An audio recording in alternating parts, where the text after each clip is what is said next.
Hello, and welcome to this week's episode of The Weekly Scroll, brought to you by the Adventure Archive. My name is Ryan. And I'm Hunter. And today we are going to be going over Casket Land, the bleak occult Western role-playing game by Marie Enger. How you doing this morning, Hunter? I'm doing pretty good. You know, I'm had my coffee. I'm waking up slowly. Okay, if you're watching the stream, you can see my beautiful bald head. I have no beanie today, so you're welcome. How are you, buddy? I'm tired. It's almost my bedtime. I had a 3-hour drive home from Thanksgiving this morning. Got in about an hour ago, and gonna do this and go to bed so I can go to work tonight.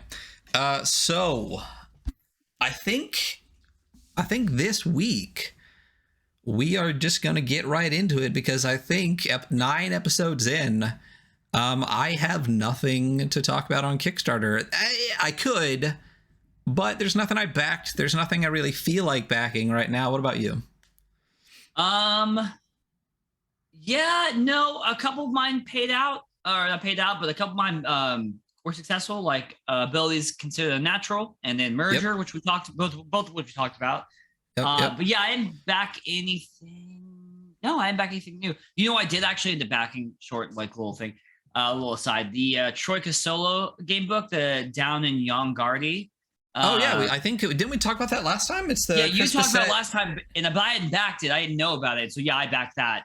Gotcha. It looks fucking sick. I'm really excited for it. But well, I really like Chris Bissett. He's definitely up there on my list of like top 4 or 5 content creators who, if they drop something, I will probably back it, if not give it a really hard look. So I will say, for those of you who listened to last week's episode, where we went over Into the Odd, which we gave a really favorable score to, I ran Into the Odd the next day with a group, a very small group. It was just 2 people, so I gave them like an additional person, and it was fantastic. It was so good. We went through like an 18-room dungeon in like about 2 hours. And that's crazy. It was awesome. Combat was so fast. One of them also had an item that pointed towards what he wanted to get to, so he was able to navigate by pointing it. But also there were rooms that punished him for using Arcanum. It was really cool. I ran the Iron Coral, which is in the book.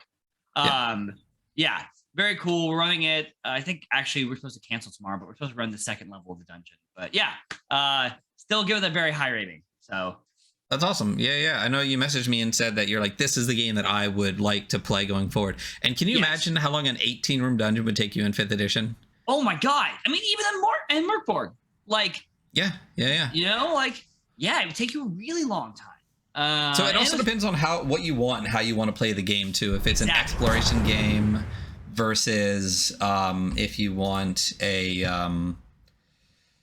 like a combat game, which is totally different. Thank you, Jedi Mama, for the resub. How are you doing, friend? 11 months. We're almost a year. I can't believe it's been I'm hitting years with a couple different people, and I can't believe that for a lot of the people that at least, Hunter's a little bit newer to the stream, but that I've known for, in the online community, that it's been almost a year knowing all of you guys. So thank you so much, Jedi Mama. It has been wonderful knowing you.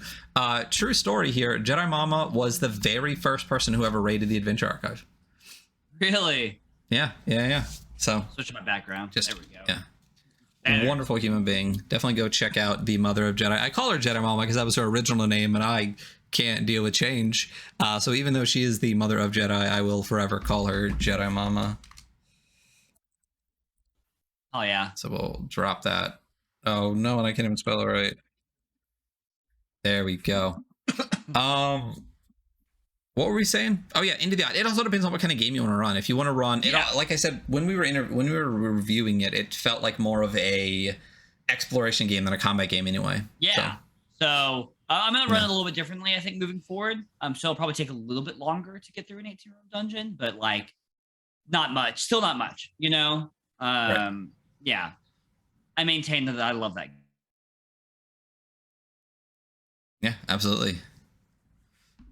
Did I freeze?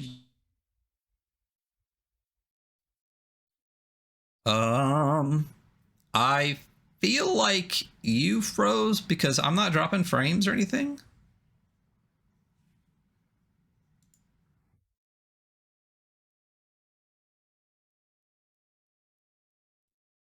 Well, give us just a moment, friends. We're gonna BRB. Oh no, are we back? Are we good? Yeah, I'm so sorry. I have no idea what just happened. I didn't lose service the entire time. It just like it still said full Wi-Fi. Yeah, internet being the internet, Twitch be twitching. So, no worries. So, getting into. So yeah, I mean, I guess if that's what we have for Casket for Kickstarter, again, there's one or two things that I looked at, but nothing that I really want to go over. So why don't we just hop right into Casket Land? And for those that don't know, we will be making the announcement a little bit more on our channel, hopefully today, maybe tonight. But next Wednesday, we will be running a Casket Land one-shot for a Movember charity stream. Movember is an organization, not just an event that you can do by not shaving, but is an organization that actually originally started by supporting prostate cancer awareness, and now does a lot of things for like men's health and stuff like that. So we are doing a charity stream where we will unlock certain prizes at certain levels of donations, and we will match the first $250 worth of donations to that charity, to the stream. And I have the first and second adventures of Casket Land, Homestead and Cruash, to give away as part of those giveaways. So as we play Casket Land, if we unlock those donation levels, we will be giving away those adventures as well as some merch, Steam gift card, things like that.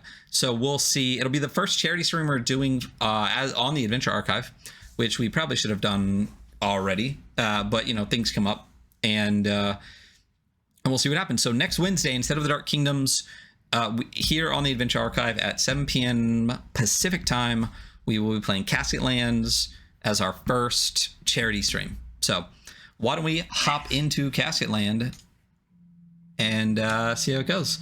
So first of all, and I don't know if you know this, Marie Enger wrote Casket Land. She also did all of the art for it. Oh, cool. The art's pretty cool. So the art is amazing. For those that can't see, if you just go to casketland.com, casket-land.com, that's where you can find a lot of it.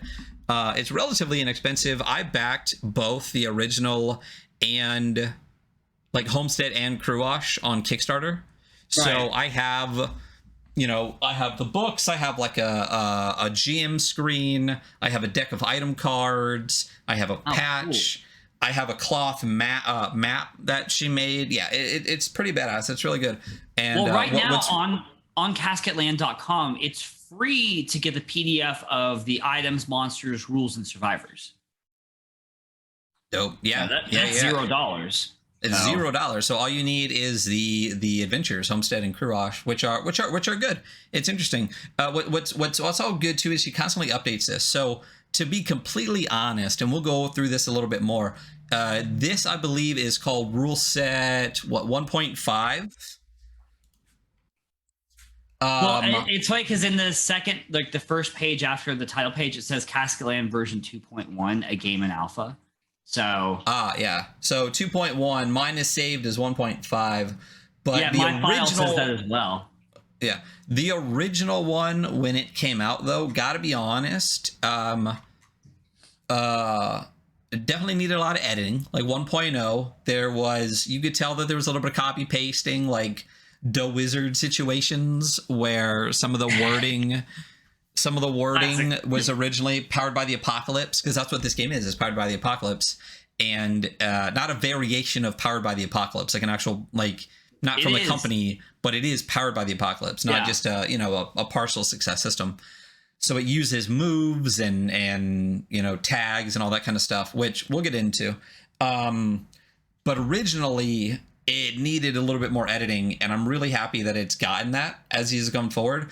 And this new version of the rules actually incorporates a lot of stuff from the newest Kickstarter. So even the art here on the cover is a character from the newer campaign. A lot of the references to some of the classes that are in it are new classes, like the Liar and things like that are all newer classes that are from Crew Wash, which is a really cool adventure. You mean survivors? Oh, I'm sorry, survivors. Yes, correct. So yeah. So first and foremost, as I said, the art is amazing. Come on, go back to the top. It does say 2.1 there, but it saves as. So to just give a picture of the front again, for those that can't see it, just go check it out. I mean, the art, it's her art, and it's amazing. It's it's hard to describe the style, but it's very evocative for a bleak occult Western vibe. It a little bit reminds me of. Have you ever read the comic book Johnny the Homicidal Maniac? No, I've not. Okay, it's not like that, but for some reason it kind of reminds me of it. But yeah, right to that. So for you out there who've read that comic book, which is made by the same person who made Invader Zim, like that. Oh, I can see a little Invader Zimmy, like kind of in the shapes and stuff like that. Yeah. So, and it's black and white. It does have that comic book feel where all the textures have that kind of crosshatch, vibe to it, or very like pen and ink kind of feel to it. It's really good. I really enjoy it, and the art really, really does a good job of, like I said, of evoking what Castket Land is. So on the very first page, it says, Casket Land is no stranger to strangers. It asks no questions. It offers no hope. The settlement, though, this is where those doomed to be born and cursed, still to walk, grasp at a glimpse of a different world through the support of those around them. Casket Land only exists because there's an amazing... Okay, well, then we're talking about... Yeah. So basically, Casket Lands is an unforgiving waste. Rows and rows of pitch black caskets reach into the horizon as far as the eye can see, unearthed by brutal winds and their own monstrous inhabitants. They mar the surface of every hill, canyon, and cliffside. They rot slowly in the wake of the swamp. They fester unchecked below the surface. They surround your settlement completely. Give me 1 second. Bleak. I forgot. They're like, yeah, we're just so you know, like the very next line says there are no heroes in Casket Lands. Like it is a bleak game. Yeah. I mean, it describes itself as a bleak occult Western role-playing game. I've read it described it myself as a Dust Bowl post-apocalyptic occult Western. Sad cowboy. Sad gothic cowboy. So basically, the way the Casket Land came about is this is a post-apocalyptic world where just about everybody died and were buried, in these... it evokes these Western style pine box, draw a cross on it, stick it in the ground. So many people died, it filled up the ground, but then it became this Dust Bowl land, kind of Mad Max style, and the wind blew it all away and unearthed all these caskets. So caskets as far as the eye can see when you move out beyond the settlement, whatever you want to call it, the homestead, whatever it is. So all the world around you is basically these ventures through a land filled with caskets. It reminds me of that area in Merkborg. What's it called? Where the Shadow King is? You know what I'm talking about? Where it's all like, you do know what I'm talking about. I do know what you're talking about. That's one of my favorite pages in the book, actually. Like the Abaddon, like the castle or whatever. I can't remember where the Shadow King is, though. I don't think it's not Galgenbeck. Where all the graves, Oh, Graventosk. Yeah. I mean, the vibe. Graventosk, but Western. Absolutely. Yes, totally. Casket Land is meant to be a one-night modifiable adventure. There's no leveling up, though it is run off the basic, though modified rule set of Powered by the Apocalypse. There are several new phrases, concepts, and dangers introduced to further immerse you into the atmosphere of Casket Lands. All you need is a copy, the player sheets, a manifest, which we'll get into that, and 2d6. So again, it's Casket Land. It's Powered by the Apocalypse, calling things slightly different vernacular to fit the game a little bit better. So it's the same, instead of weird or whatever, it's creep. So it's slightly different wording, but for anyone that has played a Powered by the Apocalypse game, I've actually played Homestead, which is the first adventure with a lot of the people on the Adventure Archive before we were the Adventure Archive, and we're playing Kruosh, which is the second adventure, on Wednesday. Both are really interesting. The first time I tried to play a Powered by the Apocalypse adventure, though, it broke my brain. It broke my little brain, both as a player and as a DM. The first one I played as a player was Monster of the Week, and it just... The concepts where there's like the way that it's so unstructured and open, coming from someone who plays 5th edition as much as especially as I did at the time, was really hard to break away. And as a GM, I could not grasp my brain around it. It took me half the adventure, and then the second half of the adventure, when I really latched on, it was super, super fun. But the first half, the whole like partial success, like, okay, well then what's the consequence? I don't know. It's really hard when you don't have like a list of consequences to kind of reference. Yeah, you have to. It asks a lot more of you, and it's like the lines are a lot less defined. Yeah, because I remember when you got Monster of the Week, maybe not when you started playing it, but you were like fresh on the D&D, fresh off the D&D track. You were still playing a lot of D&D. Well, Monster of the Week was quite a while back. Victory Basic uses a incredibly modified version of Powered by the Apocalypse, more like Dungeon World. It uses a lot less like the moves and tags, which is the parts I don't like about Powered by the Apocalypse. Really? Yeah, I don't like it. I don't. We'll get into why, I guess, why you like it and why I don't like it. I find them to just be unnecessary and constraining. But that's fair. One of the things I really enjoy about Victory Basic, which uses the standard kind of quasi Powered by the Apocalypse, like the same 2d6 consequence system, is there are lists of consequences, and there's so many roll tables that it gives you, because my problem was always how much is too much and how much is not enough. You know, what's not enough of a consequence. So the spell casting failure table is super helpful to be like, okay, I now have a frame of reference for what constitutes a partial success. That was my biggest problem, especially when I try to run this game. They give you no frame of reference for what constitutes a partial success. So it's really hard when you have no structure at all to have a reference point. So especially now in Victory Basic, I have a reference for what a 7 and 9 feels like. So it's easier, and running this, it'll be a lot easier now that I'm moving more into a kind of a 2d6 systems. So I mean, so maybe that's the advice we give for stuff like this, is like, frankly, if you need something like that and you want to run this, you might want to beforehand set up your own roll tables for like partial successes and failure, you know? I am very, very comfortable improvising that in the moment on the spot, just by context of situation, because I run my games all within like my frame. So, but I can definitely see like how that is kind of an issue. Yeah, I completely agree. And now I'm incredibly comfortable with it. When I think when we first played this game, this was probably 2 years ago, maybe more. Okay. So having literally going from, we probably played D&D the day before, and at the time I was running like intro courses and a bunch of other things, to then the next day just be like, here, let's try this, and just go, what? So yeah, I do highly recommend, if you've never played a Powered by the Apocalypse system, read up on a bunch of stuff, read the system. And one of the things that Powered by the Apocalypse really pushes is improv. You kind of have like a general gist of where you're going, but especially like Monster of the Week has even less than this. You basically pick a monster and just start, and you just make shit up as you go, and the players make it up as they go too. This is slightly more structured because there is kind of a final boss, at least in the written adventures. It's just the direction that the players want to go in are really wide open. And I like this better for that. It basically gives you a list of NPCs, a list of locations, a general, what you're fighting eventually, and the final boss, and you just fill it all in. I think that's all I like that better. Yeah, it's really interesting that this is such a one-shot game. You do not level up. Like, you're going to play this in one day and you're done, you know? Yeah. Yeah, and I really, really enjoy that. And you can make as many of these manifests as you want. So let's get into it. And then when we get into the rules, we'll talk about, the things, like I said, like tags and moves and things. But there's a big white page that says unsavory. Oh, I went too far. Oop. And I oop.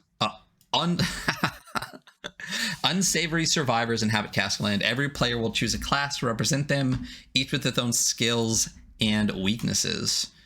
So we have Gravediggers, which is an interesting. Look at this art right below. Like, it's not just a white page. It says this in the sky of this like bleak, like Casket Land with this guy or girl with a cape and a shovel. Like it's a most cool likely a use of the madman. space.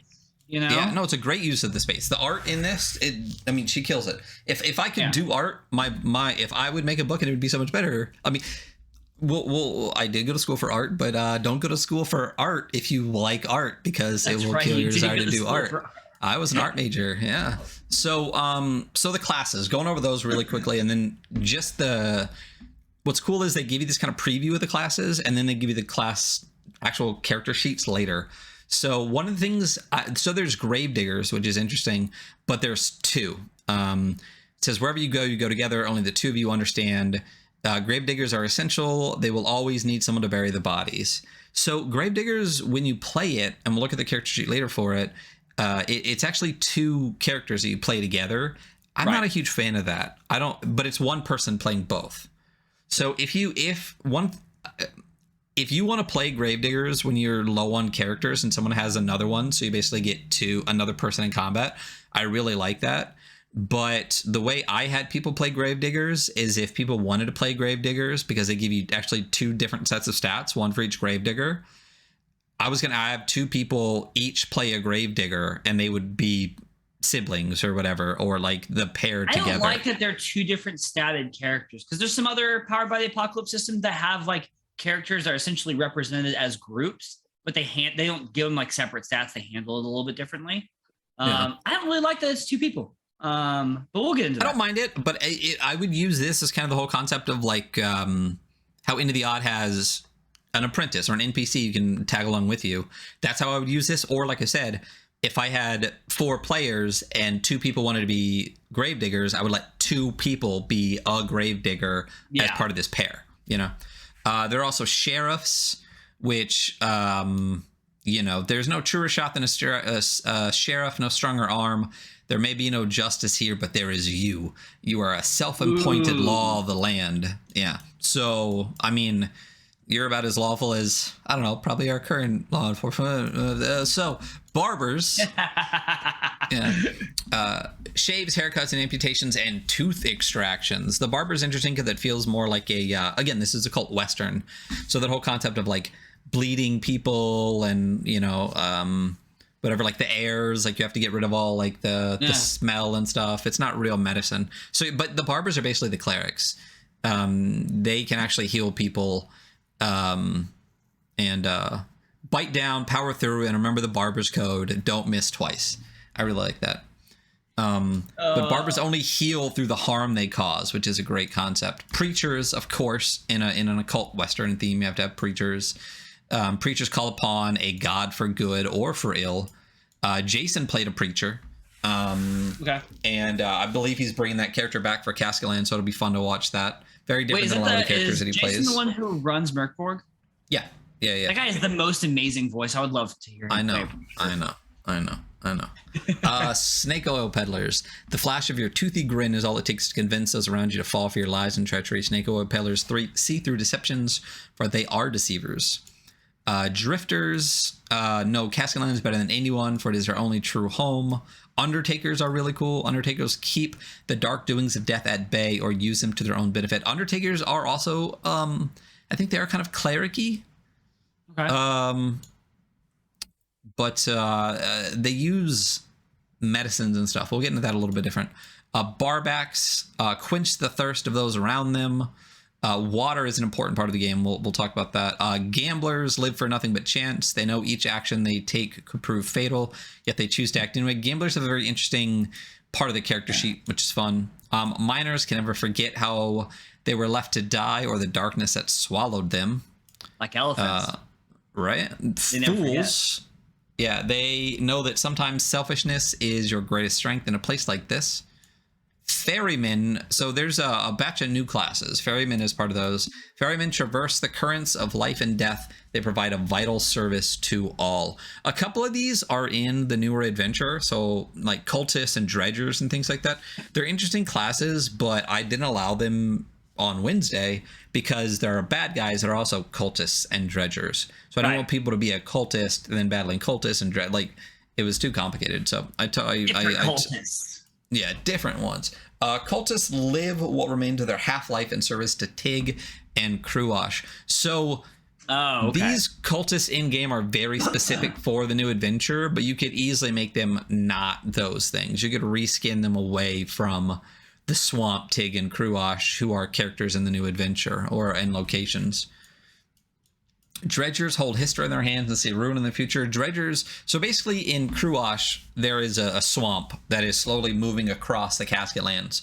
And you have to go basically figure out why this swamp is like moving, because it's coming right towards your settlement and it will swallow it if something isn't stopped. So you meet cultists in the swamp, you meet dredgers in the swamp, and dredgers are literally dredging up things that the swamp has swallowed. So they're fun, interesting characters. Keepers can't return to society, so they return to the wild. They're eat or be eaten. Liars lie always. And watchers know who to fear, where to hide, and what sort of horrible things will happen when they find you. So Kruosh definitely added in, I think, 6 or 8 new classes. So there's a lot more variety to it, but now there's just a ton of classes. So and then there's this character art piece that's a really big focus in. This is Tig. If you ever run Kruosh, you will know this guy. He's important. I don't want to give too many spoilers for the new adventure, but he is an important character. You know, you don't need the spoilers. You can watch that on Adventure Archive. There you go, on Wednesday. And for those that are listening to this in the future, that will be Wednesday, December 1st. So if it's after Wednesday, December 1st, come watch the VOD or check us out on YouTube. youtube.com/theadventurearchive. So getting into the gameplay, before embarking on your manifest, please take a moment to gather the following. These are the things you need: a survivor sheet, a copy of the rules, a copy of the basic moves, 2 standard D6 or digital dice roller, and note-taking supplies. For those that take notes, I'm not a note taker. I take enough notes as a GM. No, as a player, I ain't noting for shit. So each player should choose a survivor, roll 1d6, and determine their aspect. So that's the only thing you really get. When you get the character sheet, it's pretty much set, except you get to random roll the aspect of the character. So it's a little bit of their... We'll get into it, but it's basically like their vibe, motivation, background, power, like kind of all rolled into one. Right. And it basically... You know, this section here, as we get into gameplay, basically talks about, remember, you should act as though you are. This is a role-playing game, so you are supposed to role-play your character. You're supposed to be the gambler and the preacher, things like that. You know, in a game like Victory Basic, for example, the role-play is not necessarily the emphasis. Like, you are just hunter, you're a dungeon the crawler. mage. We're crawling through a dungeon. Yeah, absolutely. Yeah, you are the dungeoneer. You are not a survivor in Casket Land and things like that. So it depends on what you want. I love both. I love hardcore RP, but I also love being able to just play the game a lot too. So both are really fun. I've been enjoying. I enjoyed Victory Basic. I'm looking forward to playing it next weekend. So. I can't wait to especially finish out that level of the dungeon. Is going to be a good time, and then just start building the second one for whenever we get to play again. So when you play the game, all the characters are survivors, and you have one person who is the guide, which is basically the game master. But in the adventures that are written, the game master plays a character too. The character's name is Loam. He is a madman. Madmen are the only people that can actually traverse the Casket Lands and know where they're going. Anyone else that tries to go out into the Casket Lands without a madman guide just gets lost and dies, basically. So you have to have a madman guide, yeah. So, So the guide is meant to fill the waste of Casket Land with dangerous monsters, madmen, weather events, and difficult decisions. They are playing the world, a world that is actively trying to kill all who walk its surface. In response, the survivors must play as though they do not fear the dust clouds and dead things that plague this place. Back and forth dialogue, communication between the survivors and the guide is encouraged. There's a note, which should be in all games, basically about consent and boundaries. 0 sessions, safety tools, people. Use them. They're not, grow up, you know. And especially in this one, there are, I mean, it's a dark, any kind of dark game like this. Yeah, any of the like the darker, bleaker ones, like you're going to touch on subjects that are heavy. Merkborg's another great one. I know if we talk about Merkborg every day. But like, yeah, when things get really this dark, it's important that you sit down with your group and go, hey, like, where is there a line for certain stuff? Where is it? And like, you know, use the safety tools. Yeah. And if there's not, more power to you. And if there is, respect the lines. That's literally all you got to do. Yeah. So this is this page right here. We're now on page, I don't know, it's not numbered. It's a gameplay page. Fate Has Its Way. It's talking about basic moves, which again, we'll talk about those in a second, but just how the game is run. As survivors traverse Casket Land, they will be describing their actions to help create the narrative of Casket Land, otherwise known as making moves. Most actions taken in Casket Land won't require a dice roll. Simple tasks that are easily achievable by the average person just happen. Moves are used to determine the outcome of actions taken by survivors when they do something dangerous, like fight a monster, climb a cliff, or open a casket, do something extraordinarily, like cast a spell, commune with the dead, or drink poison, or do something with an unsure outcome, like swindling a denizen, attempting to heal a fallen ally, or knocking someone unconscious with a shovel. This is my favorite part about 2d6 systems, is just there's no reason, like 5e encourages you, and you don't have to play it that way, but again, you start getting into like, this is 5e, but do it the way you want, which is just bad game design. It is we're not bad get into that design. deeper. We should just have a whole episode where I just rip on 5e for 3 hours, and then I'll get it out of my system for 10 minutes. But I love that if you search a room, and you find what it is you're searching for. Like, that's it. Who cares? If you roll a 13 instead of a 15 on like the desk, you don't find the piece of I the clue that you need. Yeah. Okay, well, roll a d20. It's like, but I'm physically looking through this desk. I'm not going to miss anything.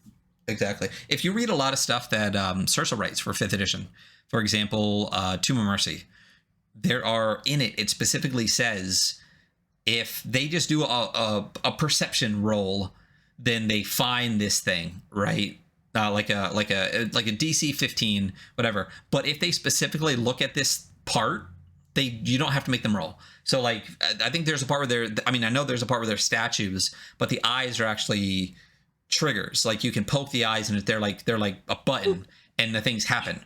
So basically he's saying, do a perception roll, and you notice that the eyes on the statue are weird, and then when you go look at it, you just say, oh yeah, they look like buttons. But if someone's like, oh, I'm going to go investigate the statue, you just say, oh, okay, when you do, the eyes are buttons. That's so much more reasonable to than being like, I look at the statue, okay, roll DC 15. Oh, I rolled a 13. Nope, you didn't find anything. You're not gonna find anything. Good luck. You're fucked now. So one of the best things about the 2d6 system is you only roll when there is a potential consequence to your action, a potential for failure, and you're not going to fail searching a desk. But if you try to fight a monster, it can hit you back. If you try to climb a cliff, you could fall off. If you cast a spell, it could go wrong. If you, like this says, if you heal an ally, especially in this system, you could harm them instead, which is really, really cool. I love that. Funny. Yeah, I really do like that. It goes on really well with the whole flavor of this game, Yeah. And then you get into, let me make this a little smaller so you can see it in the middle if you're here on stream with us. The basic moves. I don't like moves, and I'll explain why after. We'll go through them. There's the basic moves. There's 1, 2, 3, 4, 5, 6, 7, 8. The basic moves, the one is survive. It's the only thing you can do to be used when your character needs to attempt a dangerous or difficult action that doesn't fall into any other particular moveset. Basically, it's your fallback, whatever. Give aid. You'll need all the help you can get, so give it. When an ally needs help, you can give aid. If you are successful, their chances of success will improve. You can investigate. Much is unknown. If you wish to learn more about this world, you have to seek answers. That's basically your, literally your investigation checks. Attack, which they say attack here, but I think there's other parts where she calls it like kick ass or something like that. Basically, that's when you fight. Shield is when you protect your allies or protect yourself. So there's a weird, again, I don't know. I have not read Powered by the Apocalypse or played Apocalypse World, but for example, if in Victory Basic, if you hit and fail, the thing can hit you back and you go. But in this one, there's this shield option where it's like, if you hit and fail and then something doesn't attack, someone else can now take their turn to shield you, which is a thing. It can be a thing. It's interesting. But then you end up with these like these chains of moves, which I wasn't a super huge fan of when I was playing this. I think we did it a little bit in Monster of the Week too. I didn't like the shield action. I don't think I like it either. Yeah. Again, it creates these chains of just like, it's like a counterspelling and counterspell kind of situation to me. Yeah. Manipulate, trick, or bribe. There will always be suckers whenever you need something done. It's exactly what it sounds like. Assess. you'll be put in danger. This allows you to determine exactly how much danger. So an assess roll, basically, especially in Casket Lands, most things have weaknesses, and the way that Casket Land works a lot is most things don't die unless you kill it with its weakness. So if you get something to 0, but what you needed to do was burn it, it's done. You defeated it. But if you didn't kill it by using its weakness, it'll rise again like the next day and just, might even be pissed at you. That's pretty cool. I do like that. So one of the ways you can determine its weakness is to use an assess action. And then there's conjure, which is surgery, autopsies, poisoning, embalming. It's also your spell casting. So these are again are not the vernacular they use a lot in Casket Lands. I think you use creep. I thought it was when interesting you cast a that spell. conjuring was like such a catch-all, and it was called conjuring. Basically, it's. I think again she calls it creep as just stat. And it's anything you're doing that's kind of creepy, which is surgery, poisoning, embalming, like all that kind of stuff. Like I think Monster of the Week calls it weird. That's the stat. It's called weird. Right. Anytime you do weird shit. But these are the basic moves. So here's my problem with the basic move concept in Powered by the Apocalypse. I think Powered by the Apocalypse says these are just, you can do more than this. Yeah. But this, my problem with any list of moves like this, it's kind of a catch-22, right? If you don't have a list of things that you can potentially do, people struggle with like what they can't do. But my problem with the list of basic moves like this too, the opposite side is if this is what you give, everyone will only do these things. Yeah. So if you want to do something else, they're going to be like, well, I have to figure out how I can fit it into these. So you have to find that kind of balance where people feel like they can do anything they want to do, but know what they can do. I think that's the game. What's it called in this? The guide. That's the guide's responsibility, though. Is like, hey, these are the basic moves. If you want to do whatever you're doing, tell me what you want to do. And it doesn't have to fall in the basic moves, but here are the basics to get you going. I feel like for like a new group, it's good to give them basic moves because they might have a hard time figuring out what they want to do. But like, I wouldn't ever limit anybody. It's like, yeah, well, it's on the basic move list. So, because it's the basic move list, Right. And I understand that, but I think what I would rather have and like what I would do. So for example, there's no basic. Is there a basic move list in Victory Basic? I mean, I guess there kind of is. I mean, kind of. You have abilities. That's more of like a 5e thing. Like it just tells you what you can do. You know what I mean? Right. So what I would rather have is just an explanation of basically saying like, don't look to moves, don't look to the rules, like just what does your character want to do, and my job as a guide is to just pick what stat you're going to roll it on or something like that. So then you don't feel constrained by this. So instead of leaving it open-ended and just be like, all right, go, it's more like literally if you want to jump off a table, just say you jump off a table and I'll tell you if you have to roll and what it's for. And if you don't have to roll, you just jump off a table. Who cares? Because I feel like I've had players look at this and be like, okay, well, I want to, in there, you can see like, I want to jump off a table, but that doesn't fit in the basic moves. Like, where does jumping off a table fit into this list of basic moves? You know what I mean? Like, what would you do for that? Roll 2d6. But that's the problem. So someone's going to be like, well, it's not on the list. It's not an attack. It's not giving aid. Maybe I can convince him it's survive. So I'm not going to jump off the table because it doesn't fit on my basic moves list. You know what I mean? Like that's my problem with the whole concept. So I would coach somebody out of that mentality. I would just be like, hey, that's not the right way to think about this. So right. So that's why I wouldn't even put the basic moves in there. I would just have a page that talks about do whatever you feel like doing, and the GM will determine if you need to roll and if you're going to roll what it is. And I like games that say like, stop looking at your stat block, stop looking at your abilities, do what you feel like doing. And the GM's job is literally to just facilitate. I'm halfway because I would put a basic move list, but I'd open with, these are the basic moves. These are not every single thing that you can do. If your players want to do something, look for it's a 2d6 system. If you can add a stat in, fantastic. If you can't, just let them roll 2d6 and try. Yeah. And that's fine. My issue is, especially with this, for example, I'm pretty sure.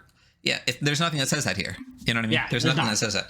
This is bare bones system, which is fine.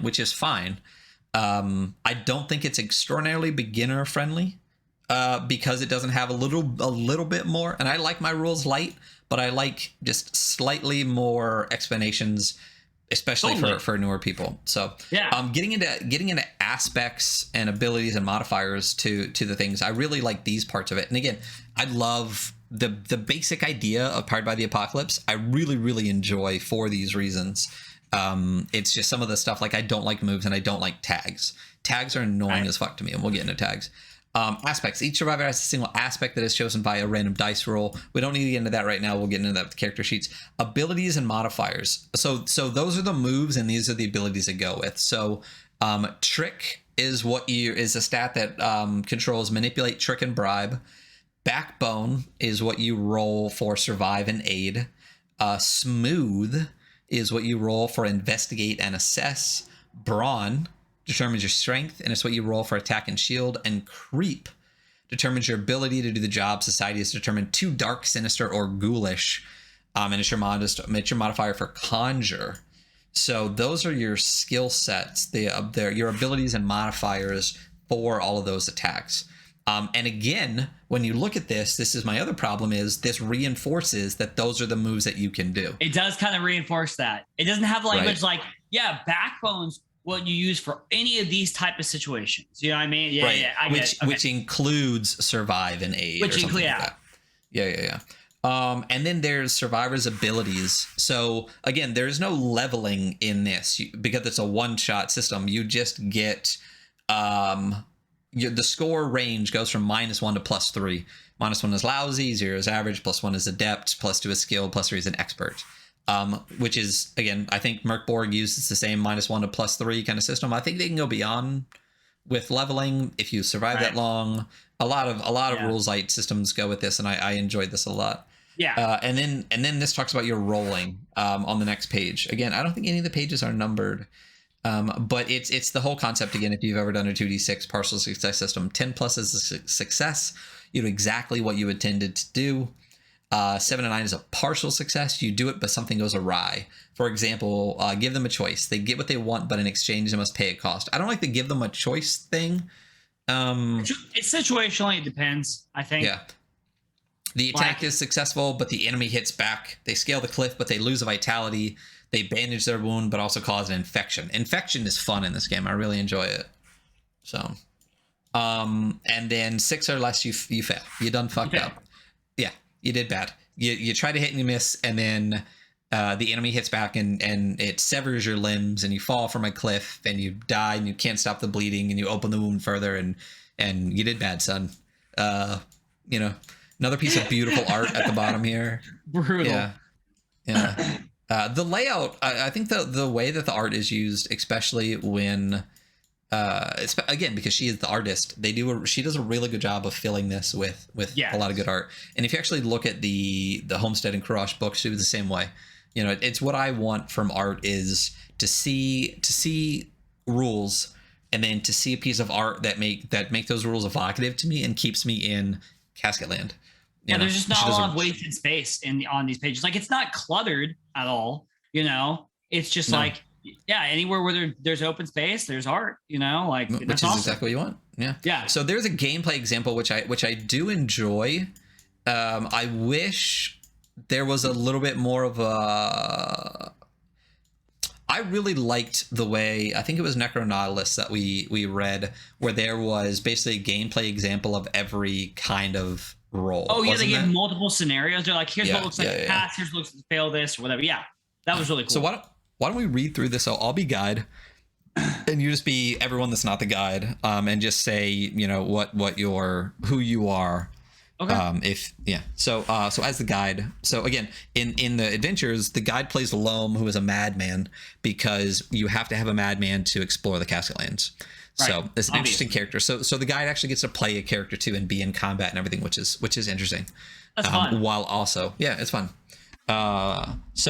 Loam points his staff as the guide. Loam points his staff out past the row of caskets you currently walk between. He shakes the staff so the bell rings. By the way he gestures, you can tell he is trying to convey important information. If he could speak, you are certain it would be a warning. Quick aside, Loam does not talk. He communicates through gestures or writing on paper or anything like that.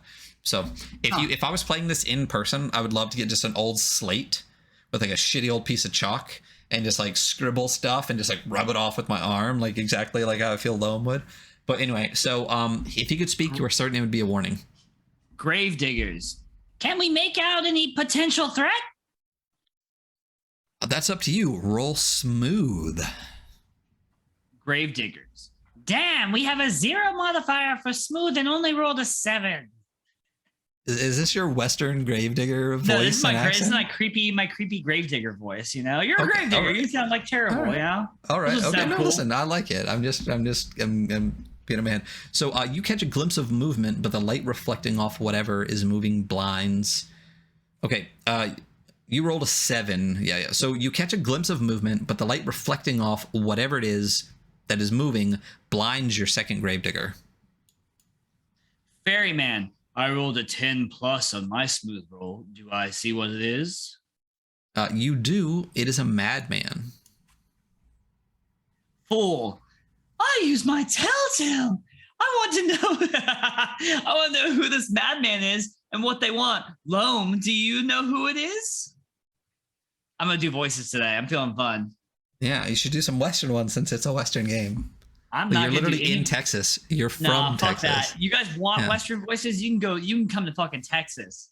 So yeah. So or come to the game on Wednesday where we'll definitely be talking like from where I'm from, because I unfortunately am also from Texas.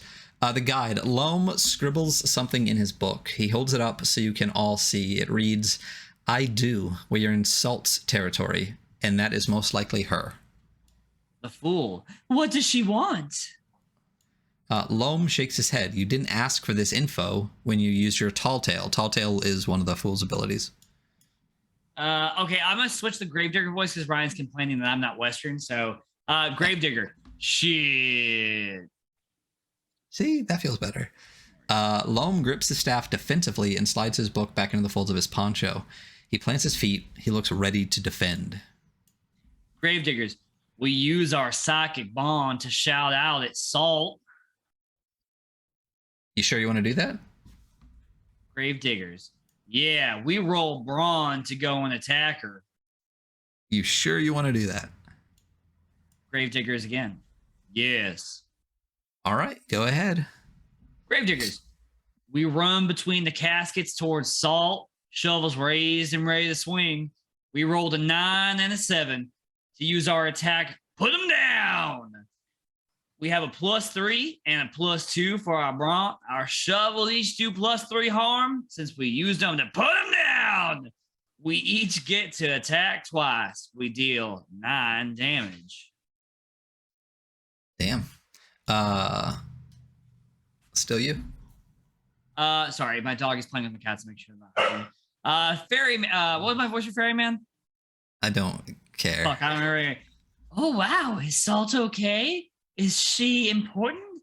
Is she dead now? The fool. I'm really worried. We just made a huge mistake. Can I go check on her? You sure you want to do that? The fool. Yes, but I want to take Loam with me. Loam, will you come with me?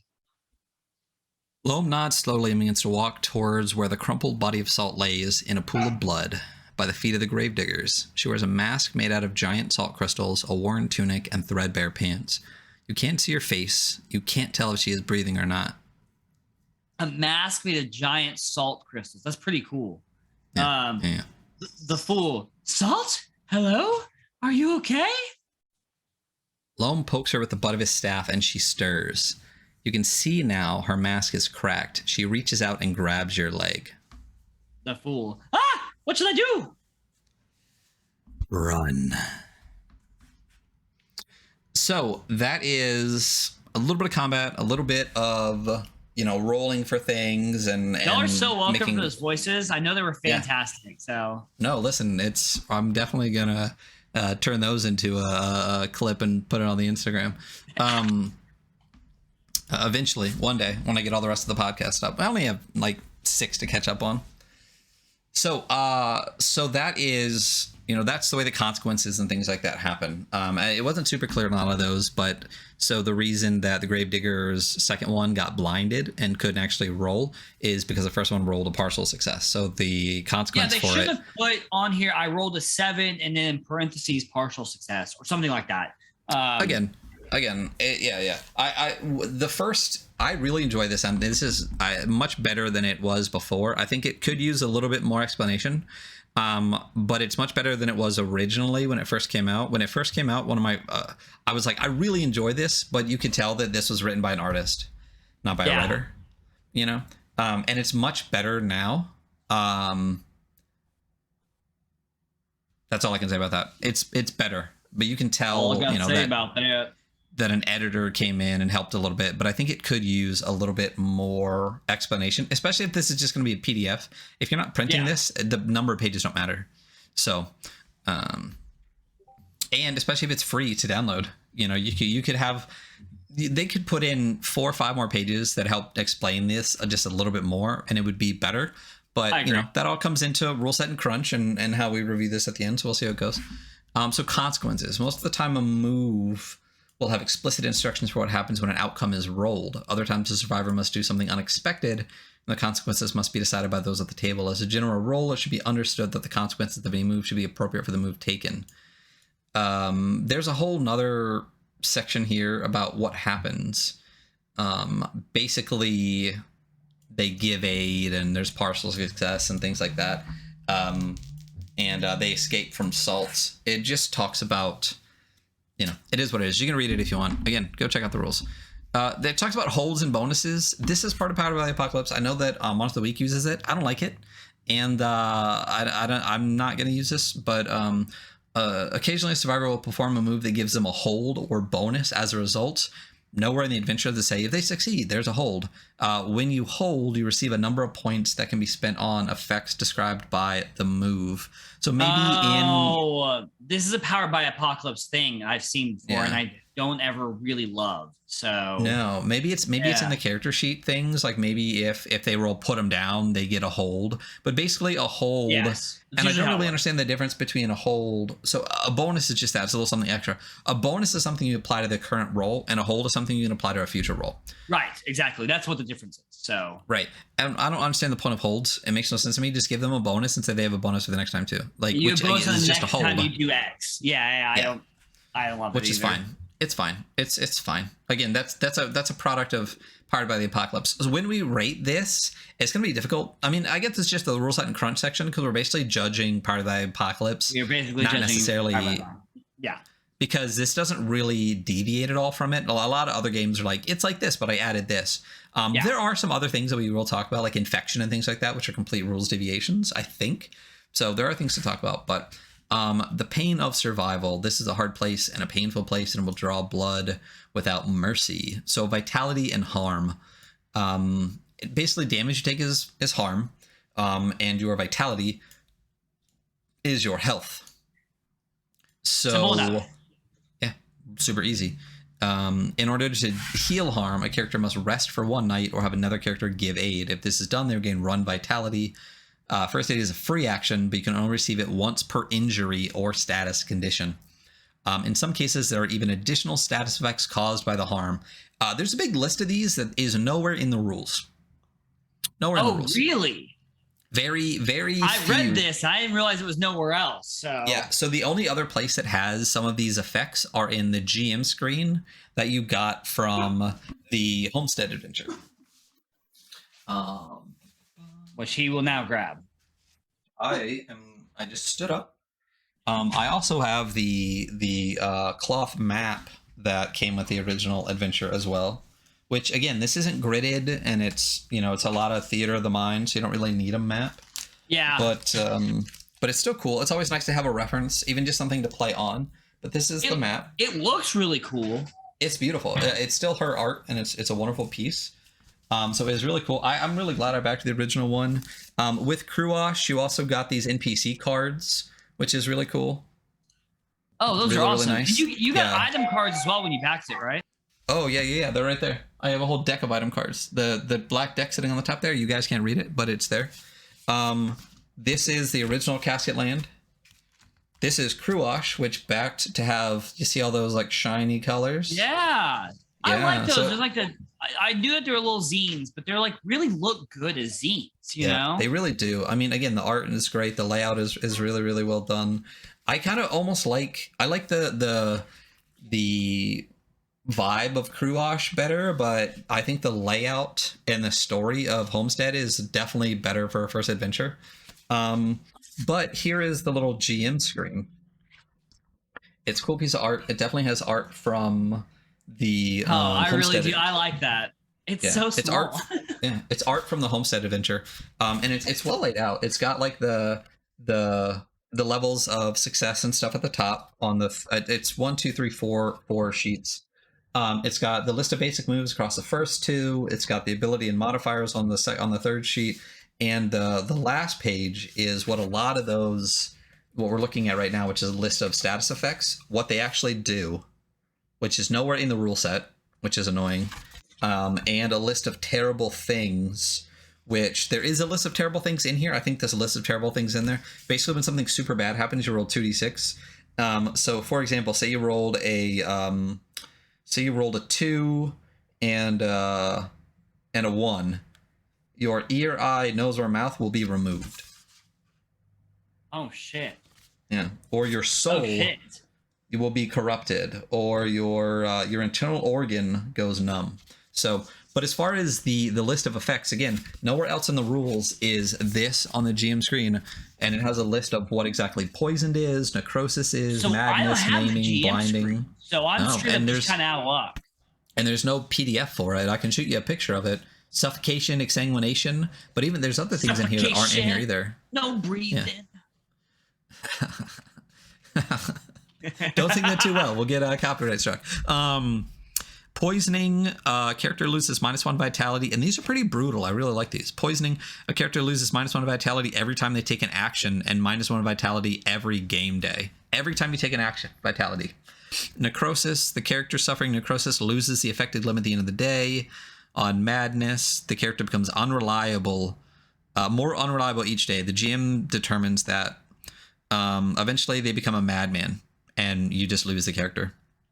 Okay. Maiming, maimed characters lose -1 vitality due to blood loss each time they take an action and lose the affected limit at the end of the day. Blinding, -2 to all moves except conjure, and blind characters actually receive a +1 to all conjure rolls. So you get like this weird, creepy, like third eye kind of bonus. Thing, yeah. That's so weird. I'm looking through monsters right now as well, and it's not in the monster guide. Nope, it's nowhere, dude. I'm telling you, I searched and searched. Really? Suffocation, character loses -1 vitality every time they take an action and pass out after 3 actions and die at the end of the day. And exsanguination, exsanguinated characters become weak and unable to attack, give aid, or shield until they consume blood. They lose -1 vitality each day they go without consuming blood. It's nowhere else besides this GM screen that you can only get with the initial Kickstarter. So that's a little annoying, but it's there. I'm a little annoyed by that, actually. Like, that is actually kind of a huge, like, that's kind of a big deal for me. Yeah, it's a huge feature of like combat and interaction with the world is all this. I mean, it's a bleak game, so bad stuff happens. So, but I don't know any of the bad stuff. I just know what it's called. Yeah. And you can make it up, but are you going to make up like poisoning that's -1 every time you take an action? No, exactly. Maybe. It is. Yeah. It is kind of annoying. I'm not going to lie. It is kind of obnoxious that that it's not, and it wouldn't take a lot. It's literally like it's half of one tiny page on a GM screen. So that is kind of annoying. But there's all these status effects, right? And if a survivor ever reaches more than 4 harm, they're unstable. Unstable characters slowly deteriorate until they're healed or killed. The severity and decline of an unstable character is left up to the guide, who should then use their best judgment when depleting vitality from a survivor. Remember to keep the game interesting and fun for all involved. I really think that when she wrote this from a place of people have already played Apocalypse World and Powered by the Apocalypse. So this is just a reference for what's different as opposed to a reference for new players. And that's the game suffers for that. Yeah, it definitely does. Because I actually, when I was referencing this a lot, I would go to the Monster of the Week book that I have, because Monster of the Week is Powered by the Apocalypse, but has leveling and stuff like that, versus this, which doesn't. to read about things like unstable and things like that. So weapons. So these are the parts I fucking hate. I hate tags. Each class is given specific weapons at the start of the game, but you may choose to trade weapons or buy more. So there's quiet, loud, hand, two-hand, messy, ranged, reload, self-harm, blinding. There's other tags too. When we go to like a weapons page, this is a little bit different. I think they have things like close and all the other things like messy. Like I understand, okay, hand and two-hand, totally understand. Reload, I get that, but you don't need to put like an in parentheses tag, like you just say this gun requires reloading, this gun requires two hands, things like that. But like quiet and loud, why like I don't need, like a dagger is quiet and a shovel is loud. I know a dagger is quiet. So I don't have a problem with tags. I have a problem with useless tags. So like quiet, you know what? I know that a pistol with a silencer is going to be quiet. I know that a knife is going to be quiet. Like I know that. I know a cannon's going to be loud. Exactly. And that's my whole problem with tags is most of it is self-evident and unnecessary. So you're creating all of this stuff and there's a lot more. And if you look at like Dungeon World and some of the other ones, there's a ton of tags. Like everything's got like 3 tags. I'm like, to me personally, the tag doesn't simplify anything. You know what I mean? Because if I have to, not in cases like this, you know? No. But like, for example, like you have a quiet, messy, like hand weapon. Okay. So you have a dagger. I understand that blood is going to squirt. It's going to be quiet and it only takes one hand. I don't understand messy just by saying dagger. Like blood gushes, staining your hands, soaking the ground, potentially attracting enemies. If anything's attracted to blood, I guess, but who gives a shit? Then you just make them attracted to blood. Like, I mean, it's a quality of monsters, though. It's not a quality of weapon. All weapons cause you to bleed, essentially, except like maces. I mean, and once again, that is my problem with tags, and this is my problem with Powered by the Apocalypse moves and tags. So I prefer games that don't have moves and tags. So you have a 2d6 partial success system. So the system that I'm working on, my personal one, which eventually we'll talk about one day, is a partial success system. Incursion that does not have moves or tags. You know, like I will just describe the weapon as being a two-handed weapon.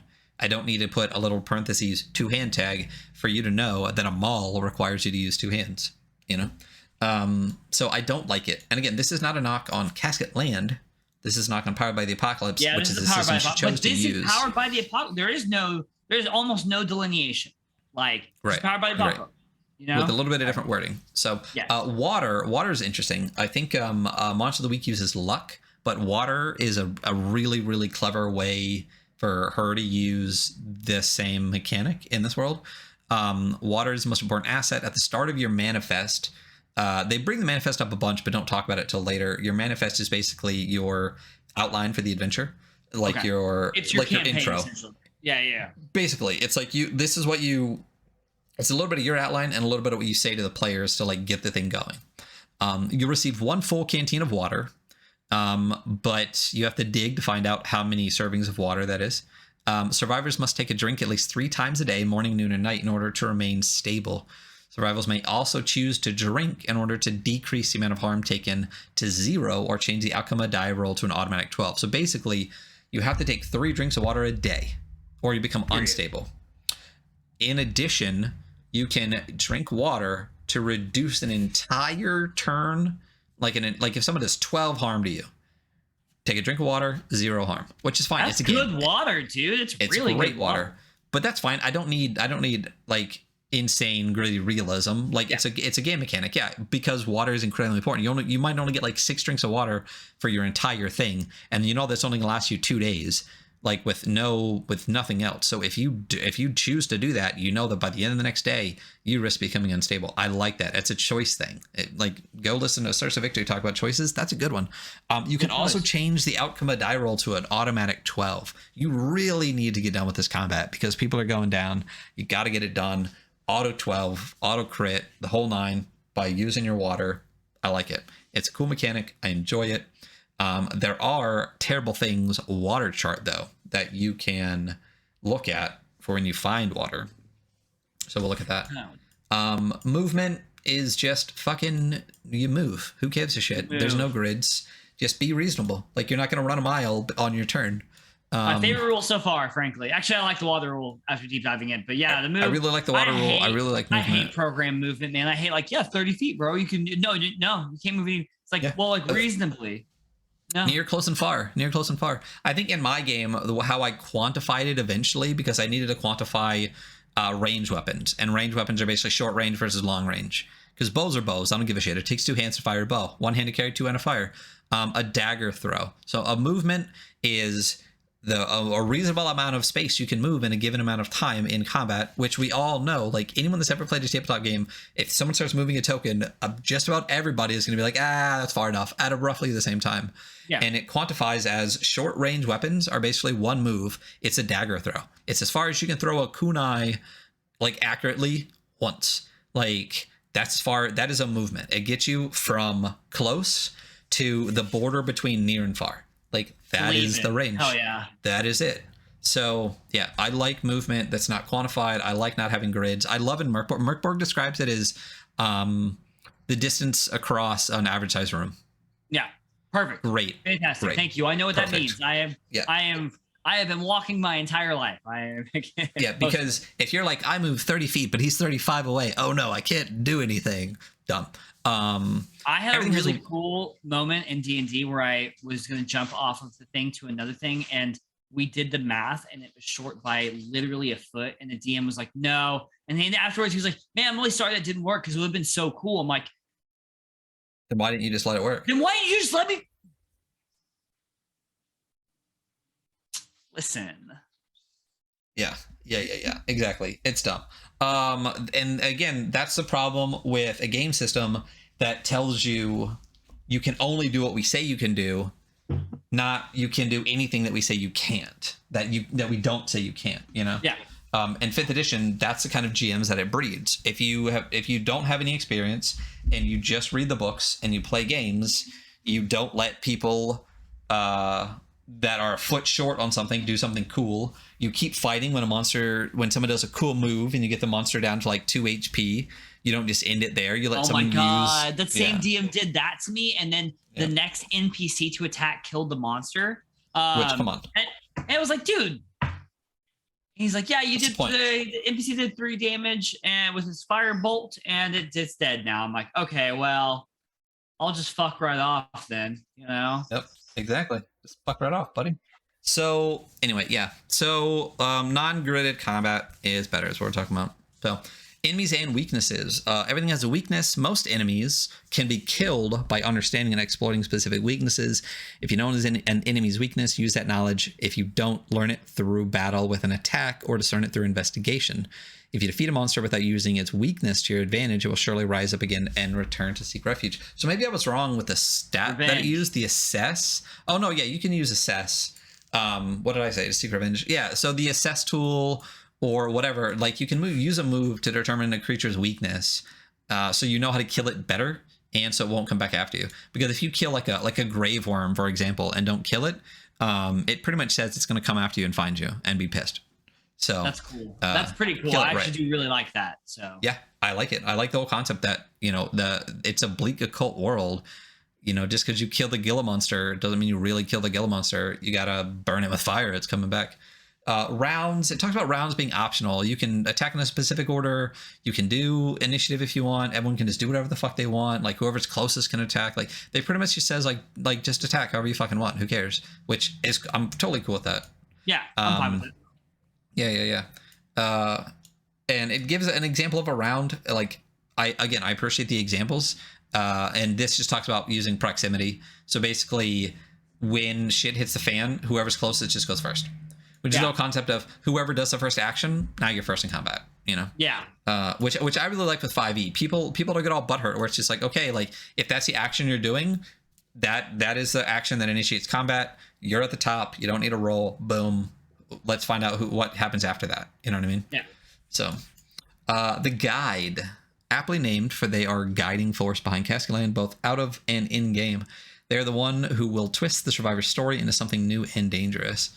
Casket Land is first and foremost a collaborative game. She brings this up a couple of times, and when you read the website, it literally says Casket Land is a bleak, occult Western role-playing game with a focus on making difficult decisions as a group. So the whole thing is, and one of the things I really do like about the guide getting to play the madman is you're the guide, but you're also a character. You know, and I've played a character in 5th edition as because we needed another one. So I was like, I'll be the GM and I'll be the character. And I'm like, I can compartmentalize and I can act on my character's knowledge without metagaming because I wrote the adventure. And why would I do that? But people would get all butthurt if my character rolled well. You're the GM. I'm like, you're seeing all my rolls. Who gives a shit? One thing I like about the 2d6 system is the players, it's all player facing roles. It's all player facing roles. Yeah. So the GM never rolls against the players roll against themselves, and then they just bear the consequences of their actions. So I feel like it's a lot easier, it's a lot more reasonable to play a character in a 2d6 system than it is in 5th edition when you're the GM as well. So now, like, I don't know, halfway through the book, we get into building a manifest. No, this is page 24 out of 38. We're almost at the end of the book. Gotcha. So, yeah, building a manifest. So when you're developing a story or a manifest for your players, remember these are key things. Prepare just enough so that you can create conflict for your group, no matter what they choose to do. Keep in mind that every survivor begins with only 3 days worth of water. Oh, so you have 9 drinks of water. Keep it simple. Present the survivors with a single dire task. Have NPCs prepared that help shepherd your group to their final encounter, but never force their hand. And above all, always be ready to improvise. I love this. Yeah. I love this. We'll go through the rest of it. Yeah, we'll go through the rest of it. There's the quickest way to build your manifest is to assemble these 5 things. The hook. Casket Land is an unforgivable waste. Survivors need to stay alive. Food, water, shelter, defense. These are necessities and require work. The survivors must leave town and risk their lives because if they stay, they'll die anyway. The task, an end goal, a way to know if a manifest has been survived or if all falls to ruin. Locations, Casket Land is a bleak cold western. Place 3 to 5 locations between the survivors and the task at hand. Monsters, fill your locations with every manner of malady. Stuff the dirt with creeps and crawlers and the big bad. Resources are limited in Casket Land. If you need something, you're probably going to have it from someone else's corpses. You're going to have to take it from someone else's corpses. Honestly, this is how you should write every adventure. You know, you can do the same thing with 5th edition. This is a great setup guide for writing an adventure. Period. Yeah, this part was really good.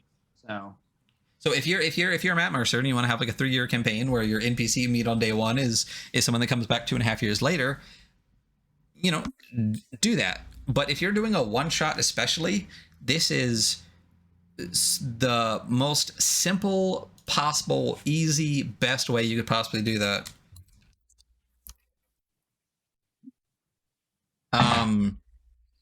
Literally prepare just enough so that you can improv throughout most of it. And I think we talked about this earlier. Literally give them something that they're supposed to do, places they can hit on the way, stuff to fight, and a bad guy at the end. It's all you need to do. It's a really good way to set up an adventure. I really enjoyed this page. So Loam is the wrapped madman of the Northern Hill. He is your standard go-to guide madman NPC. Little is known about him. He lives on the outskirts of your town. He's largely silent, communicating through cryptic messages and pieces of gossips. He records it in the Book of Loam. He has gaunt and emaciated figure, his skin covered in rotting and discolored bandages, his facial features hidden by large dark goggles and bandana. His presence is heralded by the mournful toll of his bell staff. In the past, he has warned your town of severe weather events, plagues, and monster attacks. With the madness you catch if you hold his gaze, the chaos pulsing beneath his filthy bandages, you just can't be sure if Loam is truly your ally. When playing Loam, keep in mind that he is not a friend of the characters. Loam is one of the madmen. His goals are chaotic and unknown. So I really, really like that. And it actually gives you Loam's stat block right after that. Yeah, he's got his little stat block. Yeah. So, and it gives it to you the way that they give a monster stat block. It's not a character sheet, which I really enjoy as well. Yeah. So you get vitality. You get 14 vitality, which is a pretty decent amount. You get a couple of attacks. You get a rot attack, which does 2 harm, close, infection, unstable. Come on. The affected must roll for infection, but the limb touched is immediately lost. Decay, an ability to control a specific element. Loam is able to control dirt and the rotting things within it. This can be used as an offensive attack, ranged, messy, or as covering for an escape. And Madness can frighten foes into an action or cause them to flee. So you get a couple of attacks, you get a couple of powers. There's a Rotten Decay power. All he touches rots away, a fact he tries to desperately hide. The Book of Loam, he carries a thick book he uses for communication and journaling the future of Castket Land. Everything he has written comes to pass. So I don't like the Book of Loam one. Doesn't really give you a whole lot. Weaknesses there are none, and it gives you items and weapons. A bell staff, grave dirt, bell wrappings, and nails. So, and that's it. That's what you get for Loam.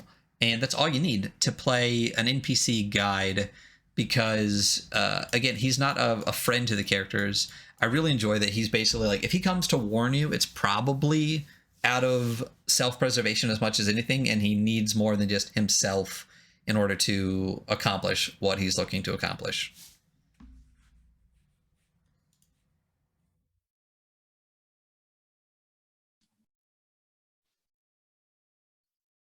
So that's fun. So, this is a terrible things list that I told you about before. When infection sets in, teeth grow sharp and long, blood soaks the land more often than water. Terrible things can happen. Why don't you roll 2d6 for me, and we'll see what terrible things. I would love to roll 2d6 for you. So this is a list of 6 things. 2 lists of 6. One is. I got a 5 and a 5. That is a diseased sense.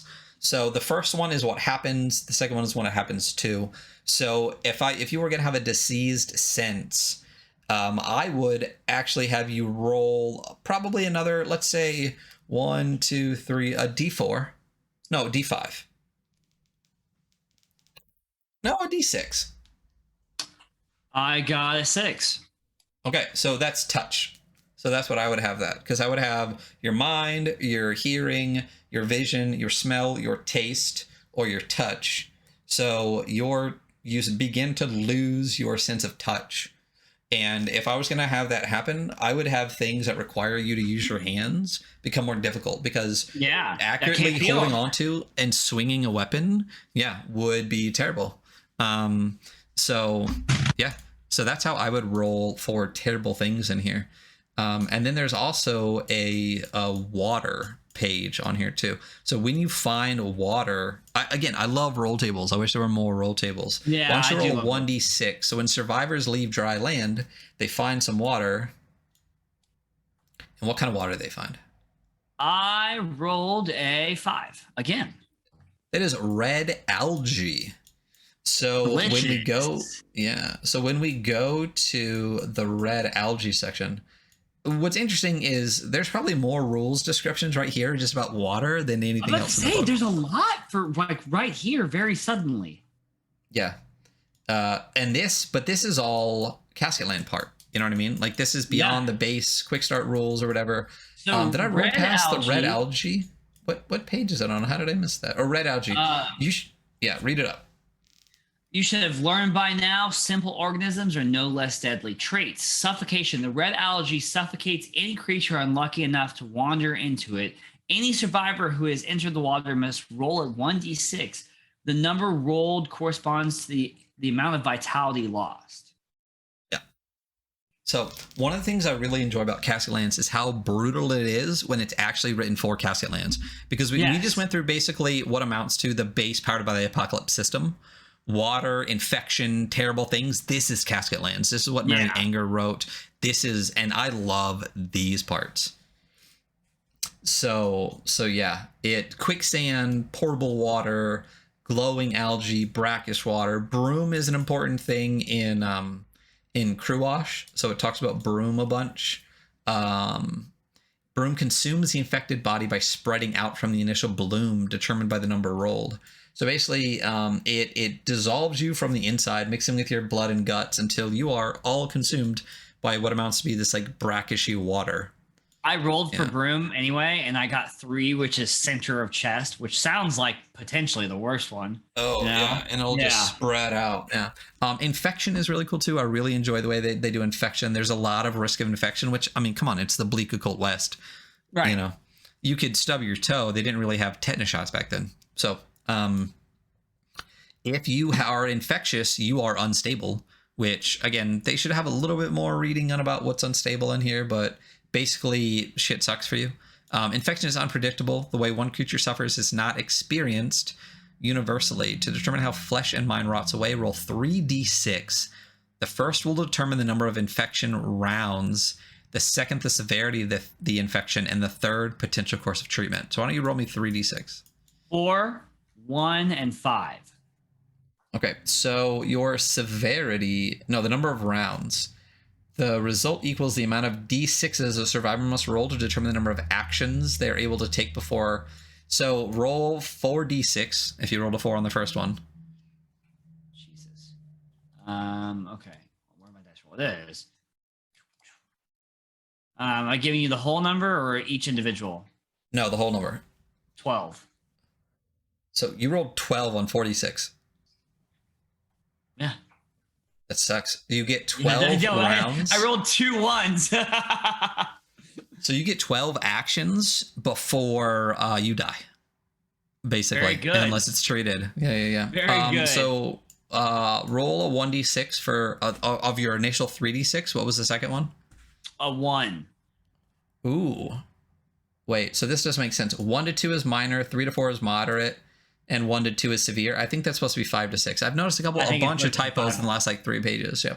So it's a minor injury. You only lose 1 vitality. You're still able to use the limb for now. Remember, small things add up. Small things can kill you. Don't let it fester. Plus 20 action rounds. So now you actually get 32 action rounds. Okay. Before, it would be bad. And what is your course of treatment? What was your last 6? 5. You can't get rid of it. It's going to kill you. It's death. No, 5. Disinfect. No loss. Use a disinfectant item to clean the wound. That's it. I was looking at number 4, which is just death. There is no treatment except death. You roll 4, you can be like, no, there's no treatment. You're fucking dead. You're going to die. Yeah. You get 32 actions, and then you're dead. So, yeah. It's great. Some of them are amputate. Brutal. Lose 1 vitality and brawn and the infected limb. If you get an infection, it's bad. Like, again, this is meant to be a one-shot. Like, a lot of the characters don't survive. It's pretty brutal. It talks about some of the terms really quickly, which this is really where they should have put all of those status effects. Yes, absolutely. Yeah. Advantage does 2d6 times 2, which doesn't really... So there's a bunch of ways with 2d6 that you can do advantage if you want to roll for it. In my system, I don't have rolls for advantage. All of my things are just based on modifiers. But This is... You roll 2d6 and use whichever rolls the highest number. You roll 2d6 twice. So you take a 2d6 and a 2d6, and those are 2 separate rolls. You don't roll 4d6 and take the 2 highest numbers. Another way that people do advantage a bunch is roll 3d6 and just take the 2 highest dice, which I like better than rolling 2 separate 2d6s. I actually very much prefer that. Yeah. There's contamination, which is up to the guy to determine how often survivors must sprays the water of the swamp and roll for contamination on the water table. Devoted. A lot of these are for crew wash as well too.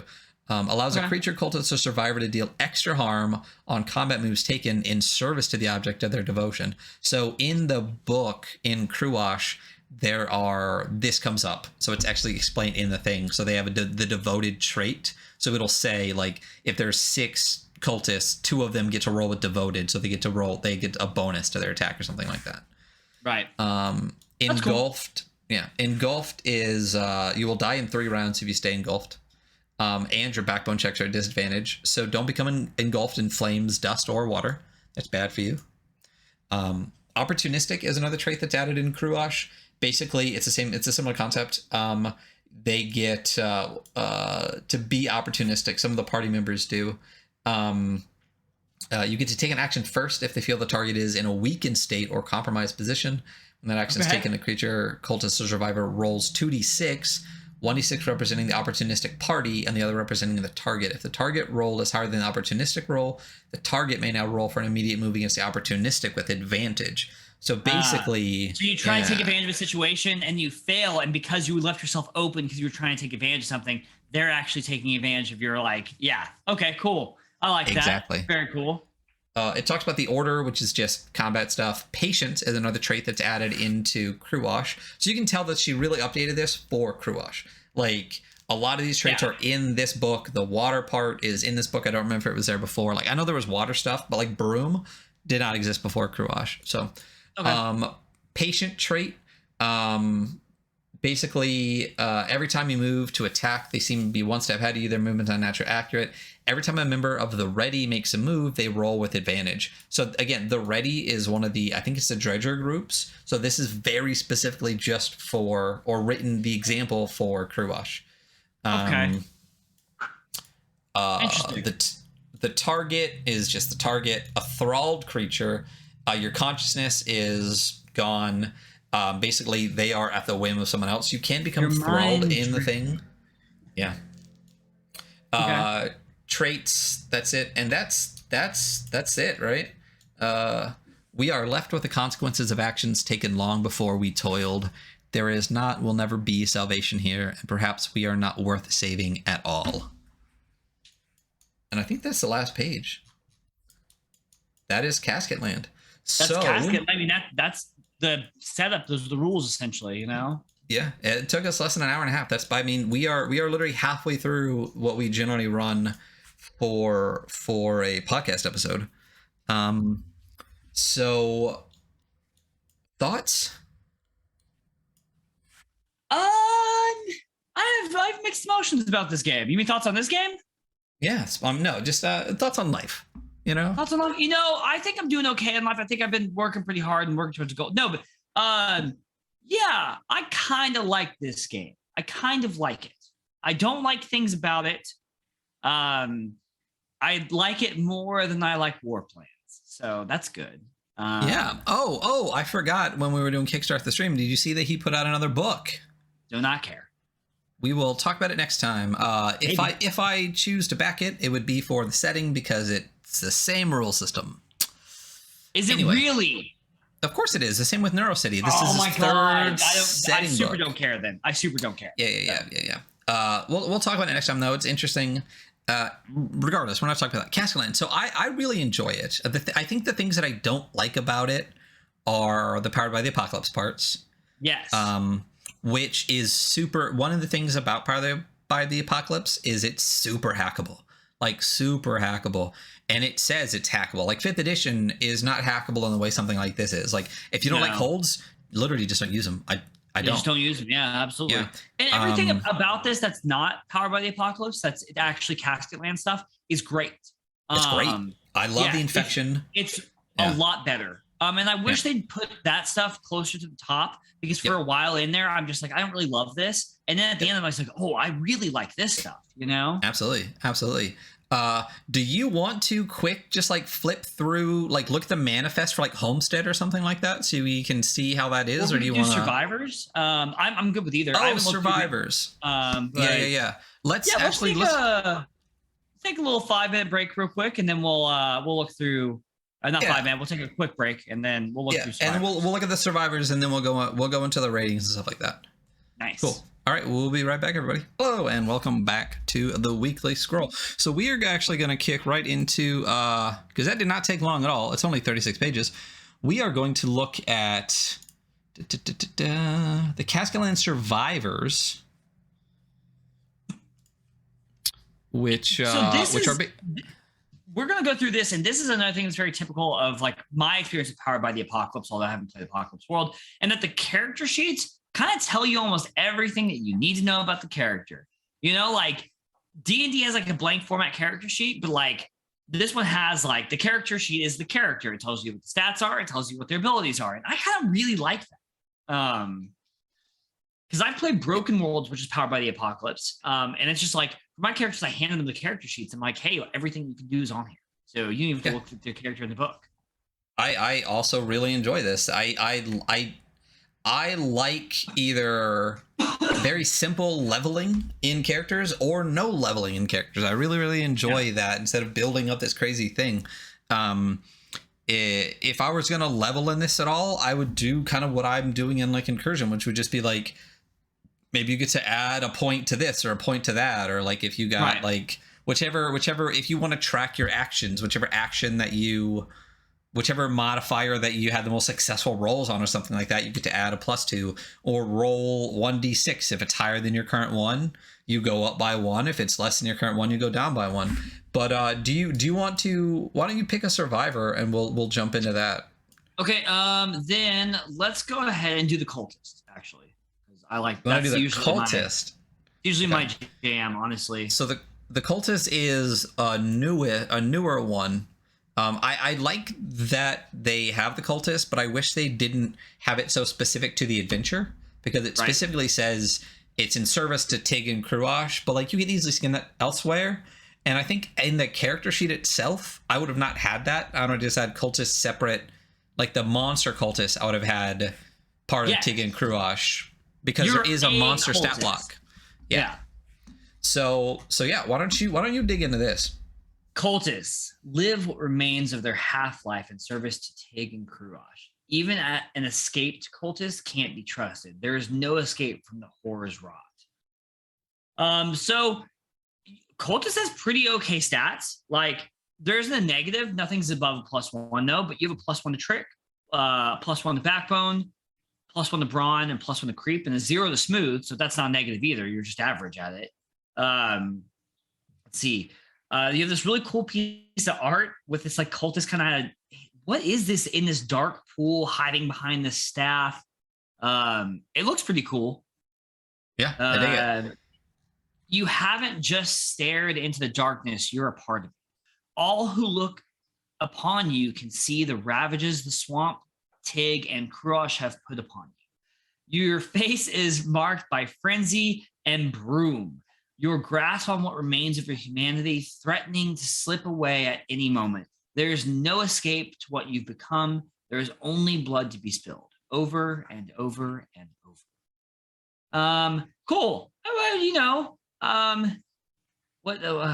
Look upon you, put upon you in the same sentence. Okay. Definitely written by an artist, not a writer. Items and weapons. So you start with Ozark. Is that the weapon? It is a weapon. Yeah. So the Ozark is that. So I've tried to find written anywhere what the fucking Ozark is.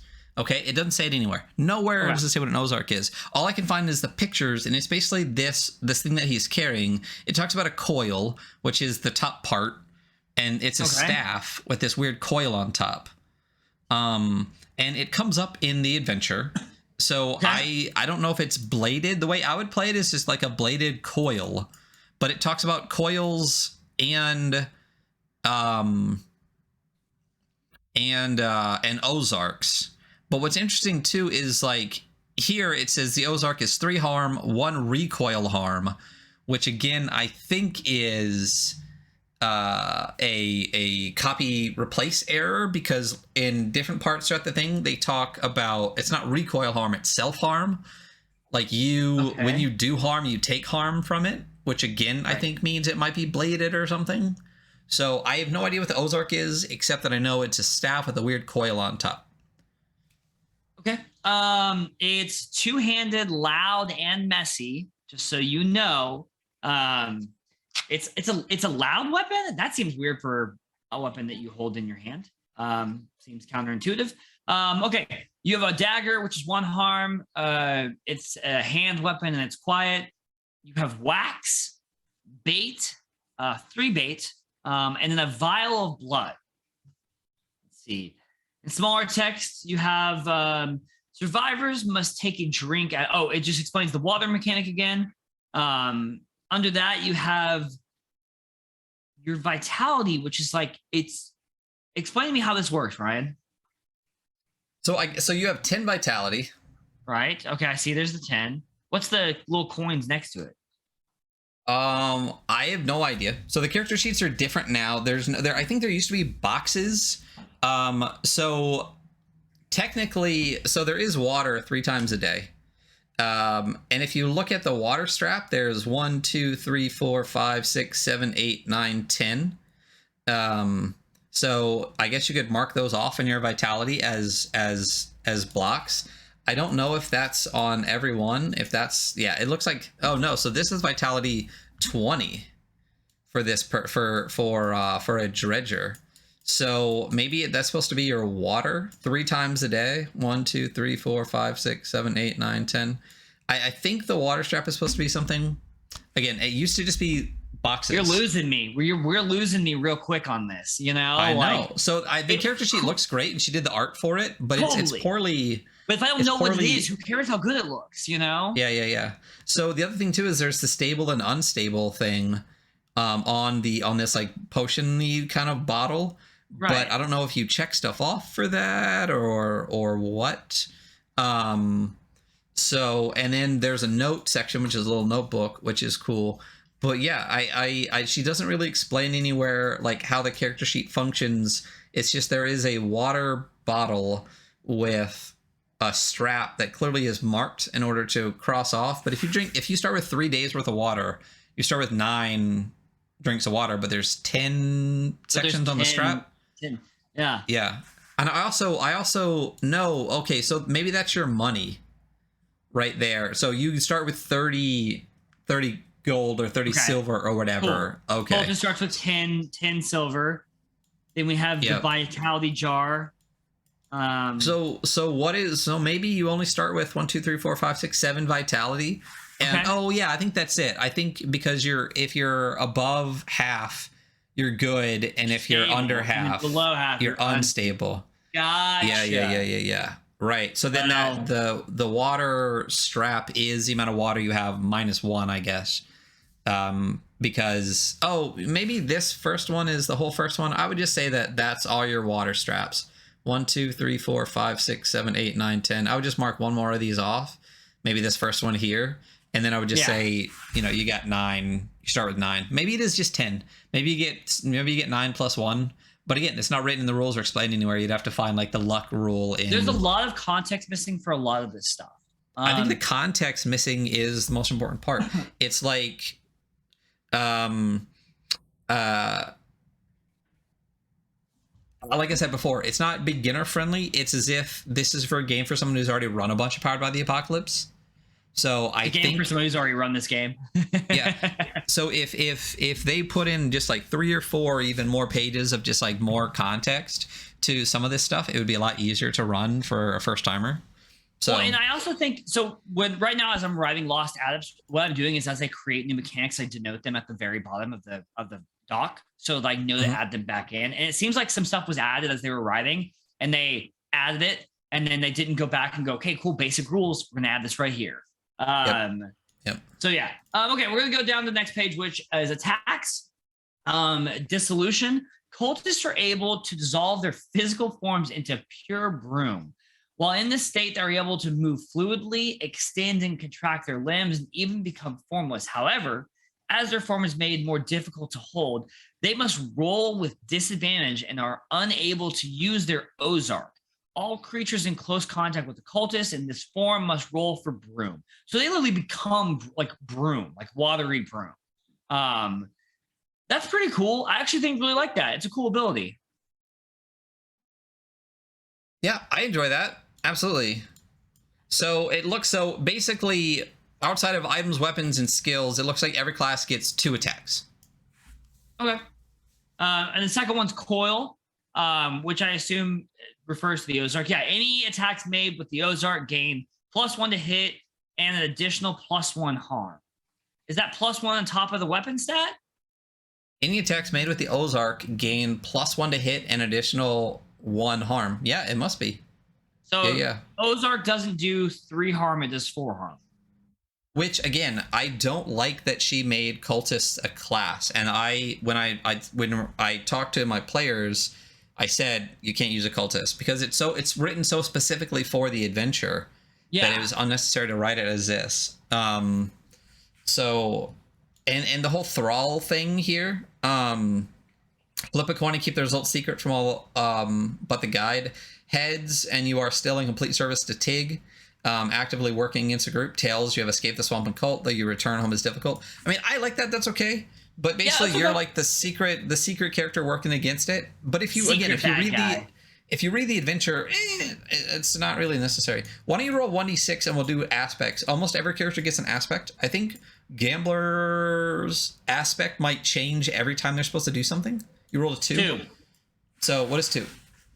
2, sacrifice. If you kill a fellow survivor or cultist, you regain 1d6 vitality. So you can just kill your friends. that won't harm the adventure in any way, shape, or form. Yeah, definitely. It's a really good ability to have. I'll definitely use that. I'll be the group asshole. I'll be that guy. Yeah, you'll be that guy, the warlock. Why don't we look at one of the older classes real quick? I do want to look at let's look at the fool. I think that's the one. The fool or the gambler, I think. Gambler's on 16. I'm gonna keep. Oh, so that's drifter. Let's just keep going down. Ferryman. Gambler. Okay, so if you go to the aspects, you are not like the others. I love this one. You aren't bound by circumstance. You roll with whatever might come your way. Because of this, all your combat is determined by a single roll of the dice. When you attack with a 50-50, roll plus creep instead of plus brawn with only 1d6. Number roll determines what sort of attack you'll be able to do to perform. So 50-50 is your attack. You use 1d6 to cast an attack. So every time you do an attack, you roll a 1d6 and it just determines what you do. I think that's really fun and interesting. I like that. That is very cool. I like it. It's a different mechanic for the gambler because they're a gambler. Like they're yeah. That's really cool. It to me is kind of like Castket Land's version of like a wild magic sorcerer or something like that. Yeah, you know what I mean? Totally. Yeah. But going to just like a standard class, let's look at a regular one from the original book that doesn't have this other mechanic. Oh, Gravedigger. Let's look at Gravedigger, and you can see what I was talking about with. Oh yeah. So you actually get 2 completely different sets of stats for the Gravedigger. -2 versus -1 on trick, +2 versus +3 on backbone, 0 versus -1 on smooth, +3 versus +2 on brawn, and +1 versus +1 on creep. I think most of the classes are relatively well balanced for a total number of points across the board. So It looks like there's 5 up and 2 down. And I think there's 6 up and 2 down on the other one. And then what about, let's just go back to Gambler real quick. And it looks like there's 1, 2, 3, 5 up and 1 down on the Gambler. So roughly like 5 and 1, 6 and 2, generally around there. I don't know where it came from. Half dozen the other. Yeah. So again, what we talked about before is the way that the Gambler works. They get a shovel, they get some other stuff. They have this put them down attack. They belong on the earth, land to strike with your weapons, and don't stop until they're ready for the worms. Each Gravedigger may make 2 attacks this round, but you get to do that every round. Cool. Each Gravedigger makes 2 attacks, which, I mean... That's 4 attacks. Which is insane to me. Like, that doesn't make sense to me. So basically, you just get a multi-attack with a Gravedigger. And that's why I would run this, again, as 2 separate people. I would have them roll a separate aspect. I would run this as 2 people. I would give them all the same thing. Once per day, multiply the harm done in an attack round by 2. I would probably make that gruesome twosome thing be like, once per day, multiply the harm done in an attack round by 2. Yeah, they each get that ability once. You get to double it up. I would make them always go back to back. And I would basically say, with the gruesome twosome, if you both hit, the second person can double your attack once a day. And they could go back and forth and determine who gets to go first. You know what I mean? And I would just make this a 2-person class running basically like, brothers or sisters or twins or whoever they want to be. And then they have their aspect. But... So Ducky chose Keeper. Let's go through Keepers real quick. Okay. All right. So we're going to look at Keeper. Keeper is a new class as well. Keepers can't return to society, so they return to the wild. Basically, the violence of nature is nothing compared to the violence of man. And when there's nowhere left for you to run, you return the simplicity of the feral. There's only one rule here: eat or be eaten. So keepers are kind of like I guess like rangers, outcasts, like the. Oh, yeah. I know I always reference things back to 5th edition, but they're the outcasts. They stay outside of town. They stay in nature. They do all of that. So they get a -2 to trick, +2 to backbone, 0 to smooth, +2 to brawn, 0 to creep. So that's only a +4 and a -2. So the stats aren't wonderful for keepers. So I'm curious if they make it up with in the abilities. They have hooks, a knife, a net, poison darts, traps, bait. Yeah, they're definitely like a ranger. This feels like a ranger to me. They're like a nature trapper and stuff. So when we look at the attacks, I don't know, there's this huge gap here. Maybe there was supposed to be like a note aspect here. They can do snare plus brawn. You set a trap to ensnare a target. On a failed roll, the trap catches you. On a partial success, your target is held for 2 rounds. Oh, and on a success, they're trapped until you choose to release them. That's cool. Nice. Okay, that's really cool. That's cool. I like that. And cast plus brawn with hooks, nets, darts, or any throwing weapon. So you can just catch them in your snare and then just throw all of your range shit at them. Why don't you roll me a 1d6 and we'll pick an aspect for the keeper. I rolled a 6. Ooh, this is definitely a ranger. You can summon monsters. Even if you ran, your animal companion would not. I like this. To flee is to die. You rolled a 6, which is bury. You can summon a hellbender or Gila monster and communicate with them. So Gila monsters are pretty badass. A hellbender, if I remember correctly, is a pretty benign creature, but it can purify water. Like any water it touches. Yeah. That's a really good one to have if you can summon something that does good or bad. So keeper's neat. Definitely a ranger. I like it. And that's what you can expect from the class, basically, is those things. Yeah. Hellbenders can purify water.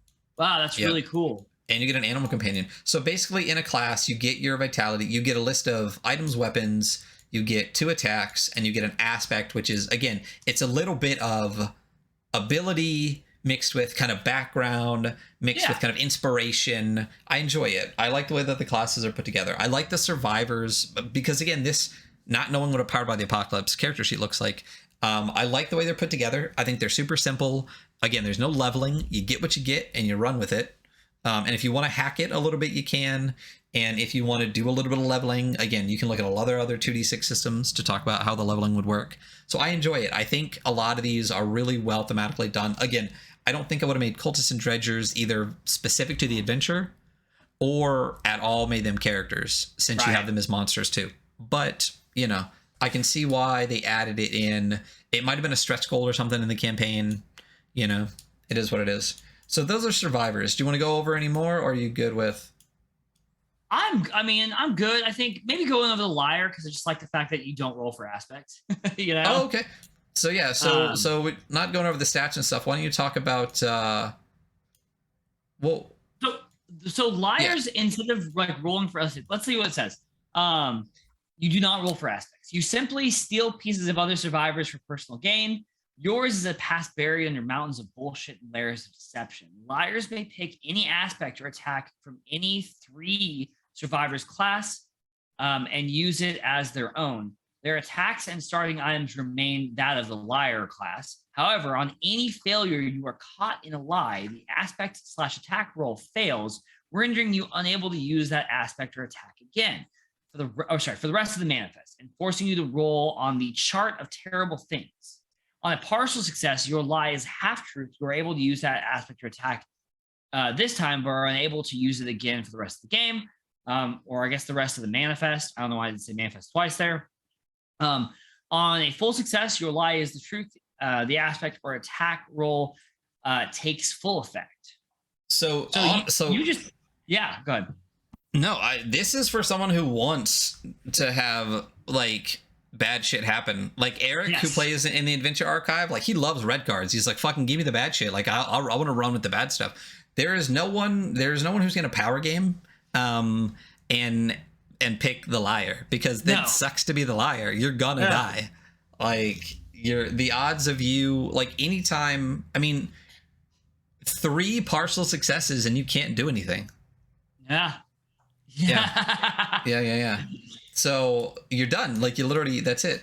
Yeah, that's crazy. So crazy. Basically, your classes, Wow. So I guess what you would also try to do a lot with the liar is not use the attacks and stuff, like just use your own moves and your own abilities and things like that. So that's the whole thing. It says, like, you know, you worry about getting caught in a lie. because it talks about the attack is a pale imitation. You can use an attack or aspect from your chosen 3 classes, but consider the consequences of your dishonesty. So yeah, you would basically just try to not use the aspects unless you super had to. So interesting way to play. I think for a game like this, I think that's fun. I think a lot of Powered by the Apocalypse like type games they're not meant to be super powerful. They're meant to be like these weird, quirky experiences where you have this like character that's like maybe not great, but like it's fun to play for the narrative value of it. What is the Chart of Terrible Things? That's the thing that I had you roll on when you had your like the sense was diseased. Oh right. Hey, go ahead and roll 2d6 for me real quick. Roll 2d6. What happens to your liar when they fail? Okay, let me get to my dice roller. And I will roll. I got a 3 and a 2. Shredded reason. You go insane. You're fucking I go crazy now. I go crazy. So good times. That would suck. But would then, fun to play. Fun to play. So yeah. So that's that. I think that's about Casket Land. Do you want to go into review? Do you want to flip I think through? I think it's time to rate it. We can talk this over too. I have very mixed emotions about this game. Yeah. I think the only other thing that really comes into it is maybe like the monsters and how the monsters work, but they work just like Loam. There's a couple of attacks, a couple of abilities, and a weakness. So so let's go to reviewing Casket Land. And again, we always review things on a 5. There's 5 things we always review for a total, can get up to 5 points each for a total of 25. I do think when I created the new, and eventually that'll be on our Instagram, Morkborg one, I did drop the rule set from 5 to 4. So that means there are no rules that have gotten a 5 yet. I think maybe Necronautilus did. I'm not sure. But we rate things on art and style. And that is, again, some of these are very nuanced. It is the utilization of art. Basically, is the art good? Is the art used well on the page? Not a lot of blank empty spaces and things like that. And is the style consistent throughout? Layout and function, which is actually being able to read the book and be able to find the things that you need and use it effectively. Rule set and crunch is just literally the rules of the game, not just the rules of the game, but is it a right amount of crunch for this kind of game? Originality is what it sounds like, and the price, which is basically not just how much it very specifically costs, but how much you get for the cost. Like it's bang for your buck. Bang for your buck is a good thing. Bang for your buck.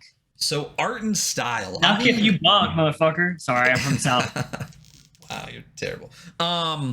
Art and style. I mean, obviously, I think that's the highlight of this. She's definitely an artist first. I think the art is wonderful. I think it's consistent. Me too. I think it's we multiple times talked about there's not a lot of blank pages. I mean, there's art that fills up everything that needs to be filled up. And for me, the most important thing is it's evocative of the setting. So when you see the piece of art, absolutely feeds back into the vibe of the setting. So I totally get what Casket Lands is because of this picture alone. You know what I mean? Yeah. So what are your thoughts? This was hitting a good 4 for me. I completely agree. It's a good 4 for me. It's almost perfect, not quite perfect, but it's almost perfect. Yeah. Cool. I think so. And reference again, I think a 5 for us was Merkborg because it's basically an art book. Yeah, that is also a great tabletop game. The rules use the art like in the rules or in the map, and it's part of the art. Like that's a 5. To me, that's a 5. Yeah, absolutely. So layout and function. This is it was not a good layout. No, it wasn't. I mean, so as far as laying it out, I think that it's well designed when you get the information that you need. Like the roll tables look good. It fills the page. I think one of the things that you gave a big bonus to Into the Odd for was that it's not clustered on the page. So the pages look nice, right? But I don't think it gives you all the information that you need. No, it's a low 3, high 2 for me, dog. Like, there's also stuff referenced where I can't actually. Well, that's rule set and crunch, so we'll talk about that in a second. But like the way it's just laid out in the book, not including the way the rules actually hit, I would probably give it a 3. There's stuff that they definitely need to move around that would make a lot more sense. And if you reference something like manifest as much as it is referenced and you put it at the bottom, because then every time everyone reads it, you're gonna be like, what the hell is manifest? You know? Well, then, I mean, then that's not so how I see threes, because it's 1, 2, 3, 4, 5. 3 is average. 3 is you expect to be able to read it beginning to end, and it's an average. It's average. Like a 2. 2. I would give it a 2. It's a 2. Yeah, it's a 2. Because I'm comfortable with that. There's multiple times where you're like, where is this? It references this status effect, but the status effect has no reference. Right. Like, it references this, but it talks about the manifest, but we don't get the manifest till the very end. It talks about this, but doesn't reference a page that it's on. I mean, it's not hyperlinked at all. So yeah, I think that's an easy 2. I can imagine we'll definitely have worse ones, but I think just an average book is laid out better. It's easier to find the information. And again, the PDF, most of the PDFs aren't even really numbered, much less hyperlinked. There's not page numbers. There's no page numbers. All right. So rule set and crunch. So this is hard for me, I think, because we're going to knock on Powered by the Apocalypse a lot more than we're going to knock on the things that are specific for Casket Lands. So it's hard. It's hard to come up with a concrete number for this for me. But what are your thoughts? I mean, for me, I really liked a lot of the Casket Land stuff, but like part of rule set and crunch is that, there's not. Yeah, I mean, I think it's a 3 for me. I think it's very, very average. I think 3 is probably for me. I don't know. Talking it through, here's the thing: the parts that are Casket Lands are great. We talked about that. The infection's awesome. Right. The list of terrible things is great. The water's great. The other thing, though, is, we can say the Powered by the Apocalypse parts are the parts we don't like, but I think even those parts aren't bad. I think they're poorly explained. You know what I mean? Yeah. Yeah. But they also chose to use Powered by the Apocalypse, right? And I have no problem with Powered by the Apocalypse. I think, like, when I read Powered by the Apocalypse while I'm reading Monster of the Week, I like it a lot more than when I'm reading it here. You know what I mean? Yeah. Because they make it fit the world better. I think the way it's presented here, it's poorly presented and poorly explained. Right. So instead of knocking on specifically the rules, because Powered by the Apocalypse is a great rule set, there's very few things I don't like about Powered by the Apocalypse. Like, I'm not a huge fan of the basic moves. I'm not a huge fan of the tags, whatever. That's part of the Powered by the Apocalypse system. The holds and stuff like that, super hackable. You just don't need to use those things. But as the system itself, it's great. I think the utilization of the system, the explanation of the system, and how the system fits into the world is poor. So I think... But isn't that crunch? Yes, and that's part of that. But I also think that there's a huge... for me, this is big highs and big lows. You know what I mean? I think the parts that are... And the survivor sheets, I think, are actually really... I mean, I think the layout of the sheet needs a little bit more explanation, but I think the aspects are fantastic. I think the character sheets themselves are really well done for one-shots. I like the stats. I like the aspects. I like all of those things. So it's super high highs and super high lows. I think 3 works for me as a good average. I think 3 is the highest I would go for this. I mean, we gave Into the Odd a 4 for rule set and crunch, and I just don't think the rule set and crunch hits as hard for this one. Man, see, this is what's hard about 1 to 5, because the difference between this and Into the Odd is exponential to me. It's not even close. Into the Odd is fantastic. I mean, honestly, after playing Into the Odd, I would actually probably go back and bump it up to a 5. Frankly, then we weren't sure. I mean, I guess this is an average.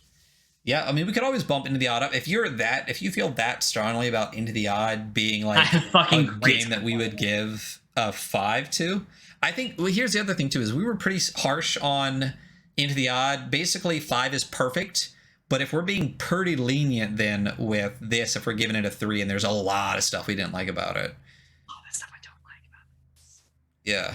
Well, then, like, I'm so sure that if I sat down with a good GM and played this game, that I could have fun playing this game. But that is mainly on the back of the game, the GM, not the game. Then I'm good to go back and give Into the Odd a 5, leave this a 3, because I tell you right now, again, Powered by the Apocalypse is a good system, and my knocks on a lot of the way that the system is utilized in this game is not the system, it's the way it's utilized. It's the way it's utilized. I super agree. I think... Because I wouldn't give this a 2, because this is still exponentially better than fucking Warpland. Yeah. Yeah. I could run a game today and it'd be better than playing Warplan. Yeah. So let's go ahead and give this a 3 because I think it's average because of the highs and lows. But again, Powered by the Apocalypse, it's a great system. It's poor utilization of the system. So it's not this. We're not even talking about rule set so much. Powered by the Apocalypse, good rule set. We're talking about crunch as it affects this game specifically, and that's why there's 2 aspects to this. Crunch for this game, not good. Not good. Yeah. High highs, low lows. So yeah, I say we go back and give Into the Odd a 5 on the rule system because I love it. So yeah, it just does what it's trying to do so well. Sorry, we're not talking about Into the Odd anymore, but guys, I am very much enjoying playing it. So up 5 for Into the Odd. I'll fix that, and eventually we'll post that. And this is what happens, I think, as we continue to perfect the method. As we continue to perfect the method, there's things where we're going to be like, okay, we now have more reference for this specific thing. We dropped Merkborg from a 5 to a 4, and we're going to bump Into the Odd from a 4 to a 5.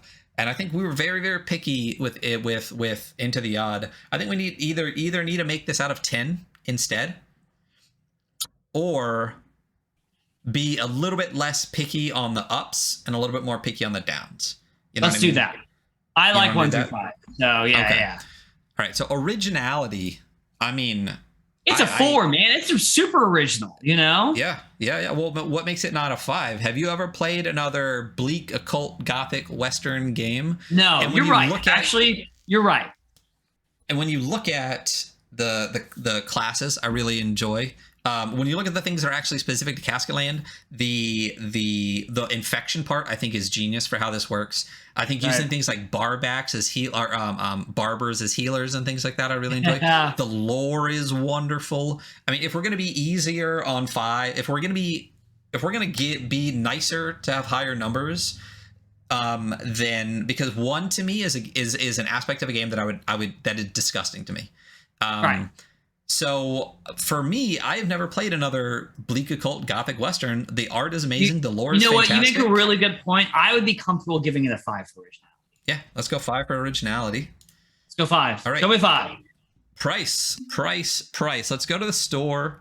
Again, we're looking at what you can buy now. I mean, right now for $0, you can get, hold on, let me look at my cart because I have it. You can get the items cards, like the PDF. You can get items, monsters, rules, and survivors for $0. There is no $0. Yeah. The cost is a 5 because I don't have to put any money into this and I can play this game. If you want to buy Homestead, if you wanted just the digital version, of Cruash and Homestead both together, $10. Holy shit! No fucking way. Yeah, this is a 5. Yeah. If you wanted, the barrier for entry to play this is on the ground. You know? Yeah. The rules are 0, like you said. So for everything that you can get on the page right now, $0 for the rules, $5 for the digital version of Cruash, $5 for the digital version of Homestead, $15 if you want the zine printed, which again, it's beautiful. They definitely had more money backed on this one. It's nicer paper. The kind of foil they put on the front is beautiful. So right now, if you want digitals of everything, so we're now looking at $25. If you want the Trials and Tribulations, like Rizzo prints of the 3 main kind of bad things you get in Homestead, that's $15. Oh, so there's a $75 for the Material Wealth Bundle. Let's see what that is. That's probably literally everything else. I'm trying to do all the math. It is a PDF of Homestead, a copy of Cruash, a copy of Homestead printed, a set of item and weapon cards, a set of Homestead prints, a set of Casket Lands prints, and the Casket Land DM screen.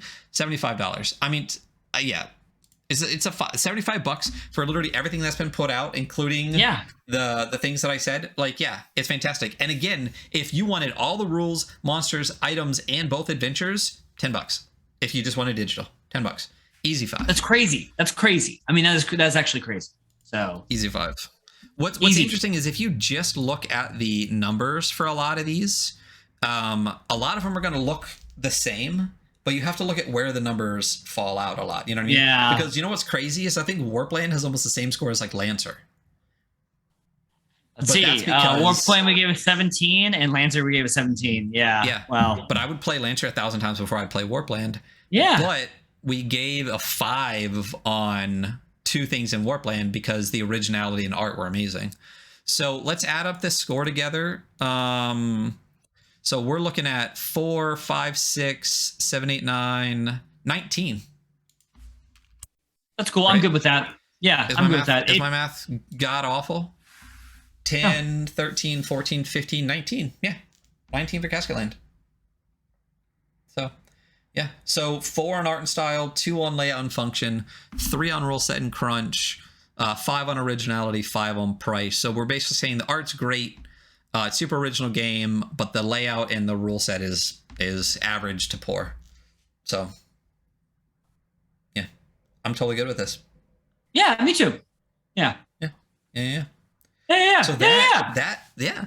Here's the thing, though. At the end of the day, it's still a super fun game to play. I had a really, really, really, really good time with it. And we're gonna have a really good time on Wednesday. When myself, Jason, Jess, Eric, and Ducky are playing Casket Land once again for our Movember charity stream, Wednesday, December 1st, 7 p.m. Make sure you come by, check that out, listen in. It's a really, really good time. I do enjoy the Kurosh adventure. It's definitely different than Homestead. You'll get to see some interesting characters, and we'll see what happens with that. So what do you want to do next week? No, you fucking better be watching it. Bring the homies. We are doing a bunch of giveaways. We're giving away. I have copies of the first 2 zines. I have a copy of Homestead and Kurosh we'll be giving away. We're going to give away some merch. Might be original merch if we get some in time. If not, it'll just be more. It won't be a t-shirt. It'll be like a hoodie or something like that. It'll be one of the more premium pieces of merch that we have. And then I think we're giving away a $50 Steam gift card if we get all the way to $250, and we're matching all donations for the first $250. So nice. Potentially giving $500 to Movember and giving away a number of fun prizes. So definitely come check those things out. What the fuck do you want to do next week? Well, so a couple weeks ago, Ark went on sale on Exalted Funeral. So we could go through Ark. I still haven't even gone through it, honestly. So yeah, let's go through it. I mean, it is one of the things I backed on Kickstarter that I've received as a physical reward. And I got I think it's called the Scarlet Edition, which is a limited edition cover because, of course, I did. But if you look at the limited edition cover, you're going to be like, yeah, I would have got that too. You've seen it. It's got the skull on the front. I have not it's beautiful. Seen it. I've showed it to you on stream. Anyway. It's always really early in my morning. Yeah, let's do Ark. Ark, if we're gonna do a deep dive in Ark, might be a 2-weeker. It depends on how deep we want to get into it. Ooh, we haven't done a 2-weeker in a while, so I mean, it depends on how deep we want to get into it. If we just want to flip through it, and it depends on how much is reference, we'll read it this week and we'll decide if we're just going to do a read through and review or if we're going to do a deep dive. We can do a deep dive on this because it's 36 pages, plus a little bit more, and we're still ending about half an hour early. But exactly. For everyone out there listening, thank you so much. I will continue to try to work my way through getting all the podcasts out. We are on Spotify, Google Podcasts, Apple, Stitcher, all those things on your favorite podcasting app. If you could do us a huge favor, especially Apple Podcasts, and drop us a 5-star review, that would help us a lot with discoverability. Me actually getting those out to be in podcast form and have more than 3, because this is episode 9, will help. And I'll continue to keep working through that. Hopefully be caught up by the beginning of the year. I mean, let's be honest. I could try to cruise a little faster. We'll get there. Anyway, gotta get better at saying goodbye. Check us out on the Adventure Archive, where we run a number of different tabletop role-playing games each week. Monday, Wednesdays, and Thursdays. We're always here. Saturday for the weekly scroll. And check out our YouTube for our VODs. It is youtube.com/theadventurearchive. And I will eventually get our Instagram page for the weekly scroll up and running so that you will be able to get all of the reviews that we're talking about. You'll be able to reference all of those things. You'll be able to get more updated information about what we're going to be running, when we're going to be talking about it, all of those things. So, Hunter, as always, this was a wonderful time. Amazing. Let me see if there's anyone that we can just go hop into. There's not, so we're not going to raid anyone. So again, thank you all so much for being here. We really appreciate it. Hunter, I will see you next week for ARC. And everyone have a wonderful day. Bye. Bye. Bye.